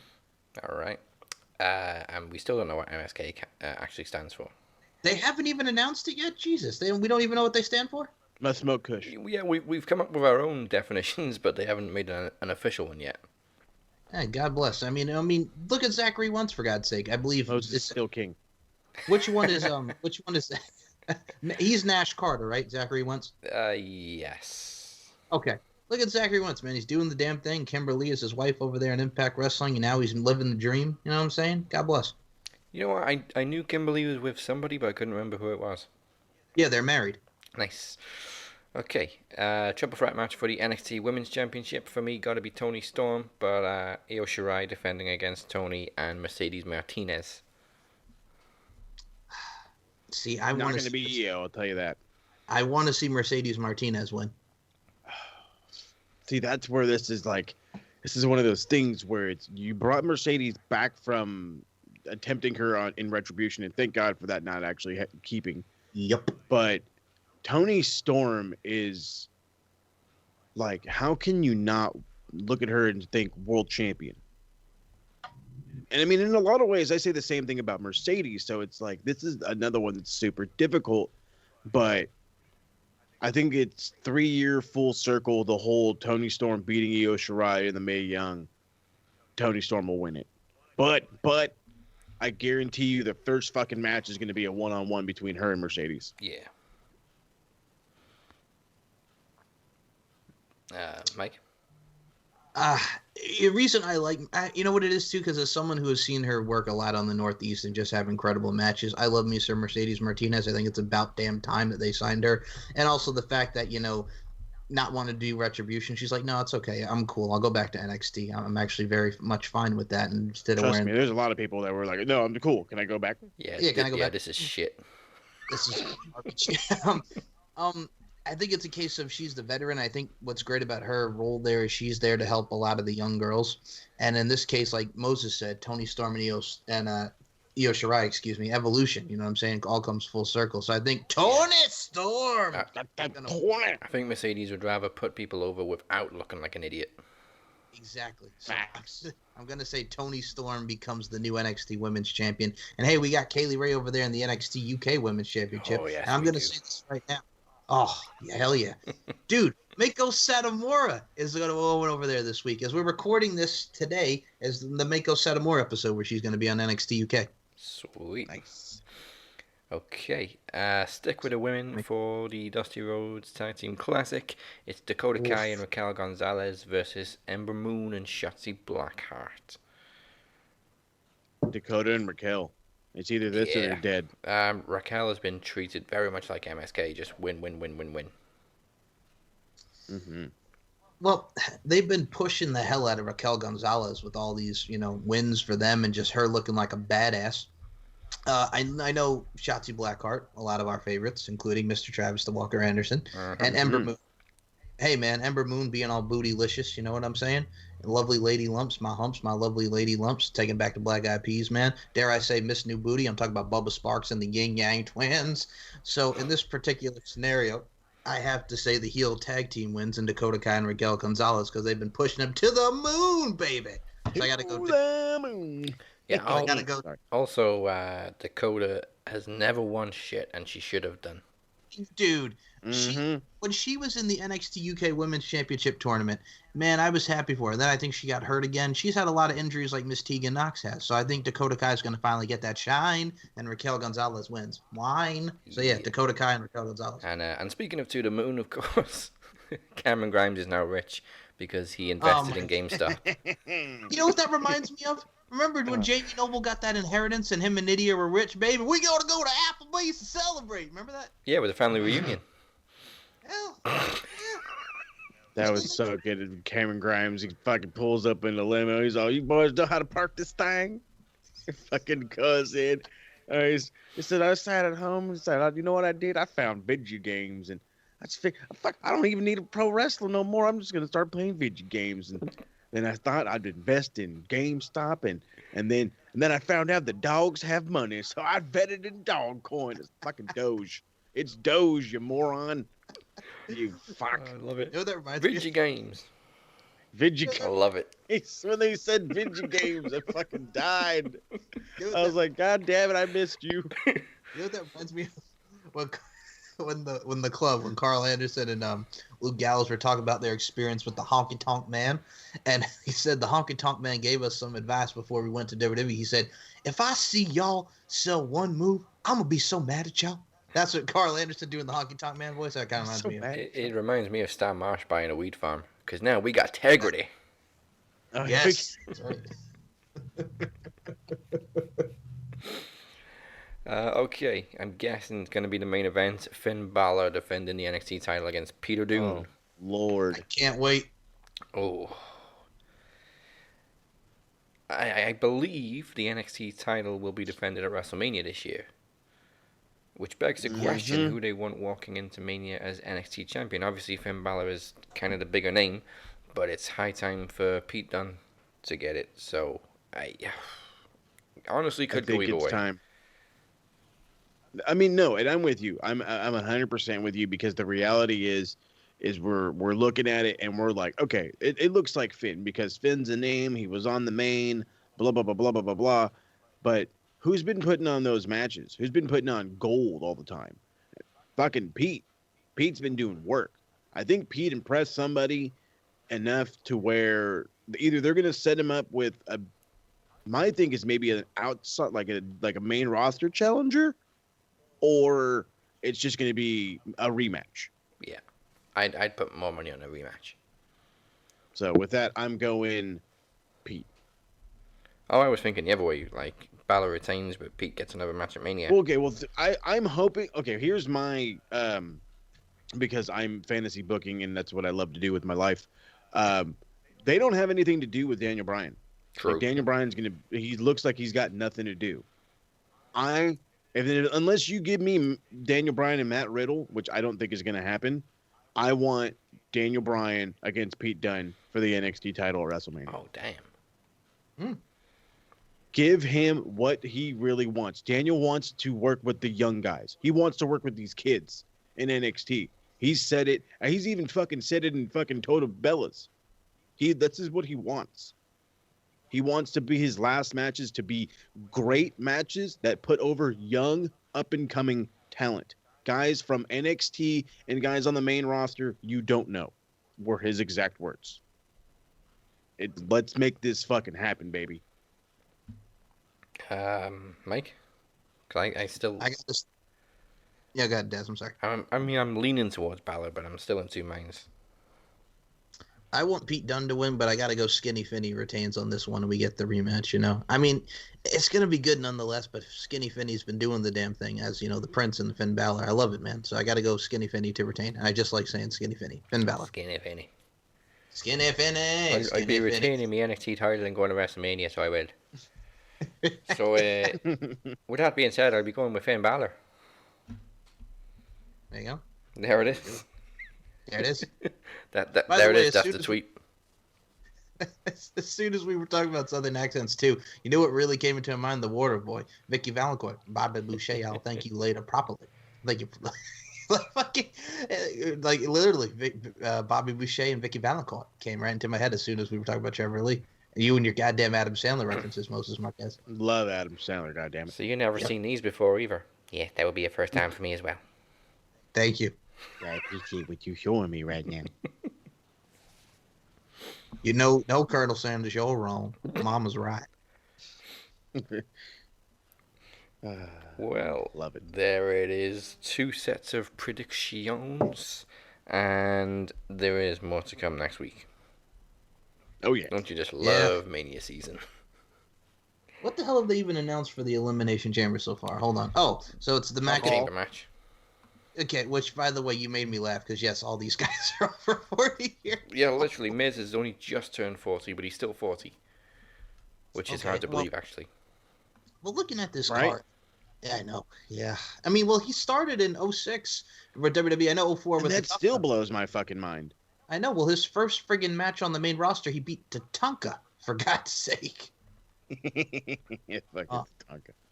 But yeah, no, looking at this chamber match, like I think that's going to be really good. And of course, we progress with the Fiend thing with Randy Orton. And I mean, Asuka, Lacey Evans, okay. And Bobby Lashley, Keith Lee, and Riddle. It's like they're really the only two I'm looking forward to is the chamber match and how that goes on the U.S. title. Asuka, Lacey Evans, what the fuck ever. Obviously, Roman's on the poster, so he's going to be doing something, but I have no idea who he's going to be working with now. Are they going to do 2 chamber matches, dude? I mean, that I know of. The head of the table wouldn't appreciate that. Yes. Let me see how close Fastlane is. Oh my God! You know when Fastlane is? You know what the date of it is? It's March, I believe, 25th. 2 weeks before Mania. It's March 21st, so it's 1 month right after the Elimination Chamber. Exactly. 1 month. This is also Elimination Chamber will be the final event on the American version of WWE Network before it goes to Peacock. Peacocks. Peacocks. Peacocks. No, it doesn't. Goddamn NBC buying everything. Yeah. You know what's interesting? You know what's interesting about Peacocks? 2 things come to my mind. Fresh Prince of Bel-Air with Carlton singing Peacocks. You know what I'm saying? He's wearing the peacock outfit. And also, I went to school with a girl named Kelsey Peacock, man. So that kind of sticks out in my mind. Nice. Fair enough. Hey, man. Recognize. Well, it is time for us to tap out and bid you adieu. But Mike, you said you wanted to say something first? Yes. Okay, so as you guys know, the original bout was supposed to be Moses and I. I'll be honest with you. I effed up. My mind space has not been the best. My mental health has not been the best. And I can officially say that I am getting help. And I've said my apologies. I've said my sorrows to the Max team and all the people that I have hurt and all the people that I have done wrong and all the people that I really have just, disappointed. And for that, I am truly sorry. And don't be afraid to say that you have help, because myself, I bottle a lot of stuff inside, stress related stuff, mental health stuff, a lot of feelings coming up. And personally, I was not myself. I didn't recognize myself, and I was not the friend. I was not the person that you guys get to know as Michael Larkin, because behind this voice and behind being the podcast machine, my name is Michael Christopher Larkin, and I am a human being. I'm not a machine. I am made of flesh and the whole nine. So I just want to say, if you have a problem, don't bottle it up. Go out and say that you have a problem, admit it, own up to it, and just get some help. You know what I'm saying? You're not weak. It actually makes you stronger. And I'm in the process of doing that. And I'm starting off on a good first step. And I look forward to progressing with my path and in my journey. So all I'm saying is, if you have a problem, speak up and get help. All right. Nice. Okay, now it's time for us to tap out and bid you adieu. So before we do go, remember to like and follow Max Wrestling on Facebook, subscribe on YouTube, and follow us at Max Wrestling UK on Twitter and Instagram. We're also on SoundCloud, Spotify, Apple Podcasts, Google Play, iHeartRadio, and CastBox. Cast Bizarre!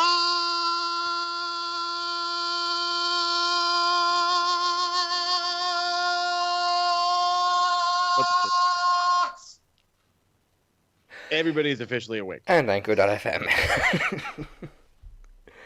That's what happens when you do this show from your computer, goddammit, and you're not sitting on your bed. I am awake. I just went back in my chair. You know what I'm saying? Feeling good. And if that wasn't enough, you can find us on Wrestling with Wrestling every single week. Thank you to Andre Corbeil. We're the one with all graphics and no charisma. You can find me at the Captain512. You can find Travis at Walker_TA92, even though he's on hiatus. And Twitch, don't make your dick itch, it makes Vince's dick itch. So don't be a wanker and check out Anchor with Moses Marquez. Yeah, I'm right. That's actually kind of one of the reasons why Pat McAfee might not be back in NXT. You didn't hear that from me anyway. That's right. Twitch is going to be big. We're going to be popping it off soon. March, whatever. Beginning March, Twitch streaming is going to be coming back. It's going to be a regular thing. It's probably going to be like every Tuesday. And every Tuesday, it's going to be like a decided game. I'm going to have however many people are going to be watching. I'm going to have them help me decide which retro game we're going to play. We're either going to play some PS2 or we're going to play some N64. And that's just how it's going to be. Raw and Nitro are happening. That's what it is right now. We don't have a pay-per-view coming up. We just got done doing, Mind Games. So we're in fucking limbo right now. The next one coming up is Halloween Havoc. So that's like a good 6 weeks away from where we're at. So hopefully you guys enjoy this next one that comes out, because Jesus Christ, this was one of the fucking hardest Nitros I have ever had to watch. I'm looking forward to the video games. Oh yeah, the video games. It may not be the best week to say who you've been talking to, Mike, but who you've been talking to? I haven't been talking to no goddamn body. No, but in all honesty, no. I got talking to us. No, I will say there's going to be some stuff coming, but I mean, I'm going to be balancing out, helping myself, which is first and most important before podcasting. Yes. But there's going to be some stuff here and there, so I'm working on some stuff. But yeah, no, you're going to see some more. I mean, the LFC podcast, I will say, the last 2 episodes did come out. The last 2 episodes featured LFC supporter and adult star Miss Jasmine LaFleur, and we talked a lot about LFC and her aspirations. Yeah, okay. And also LFC webmaster Van Trin, and he has his new channel out now called MMA Van, which he interviewed Dat Win, who just had a big bout at Bare Knuckle Fighting Championship. So he got to interview Dat, and we talked about LFC and everything that goes into LFC from a technological standpoint and everything encompassed with LFC. So check that out wherever you get all your audio platforms at LandryFC.com, and of course on Andre Corbeil's Wrestling.com. And just remember, I'm the guy who sucks and has no charisma. Hey. Lovely. Hey. Lovely. And join us next week for more predictions. This time the first of 2 pit stops on the road to WrestleMania, Elimination Chamber, plus the return of Robert Davis in promo exhibition against Cypher. And that's the bottom line. Goodbye. Mwah. And good night. Bye. Max Wrestling. All graphics, no charisma. Obi Trice, real name, no gimmicks.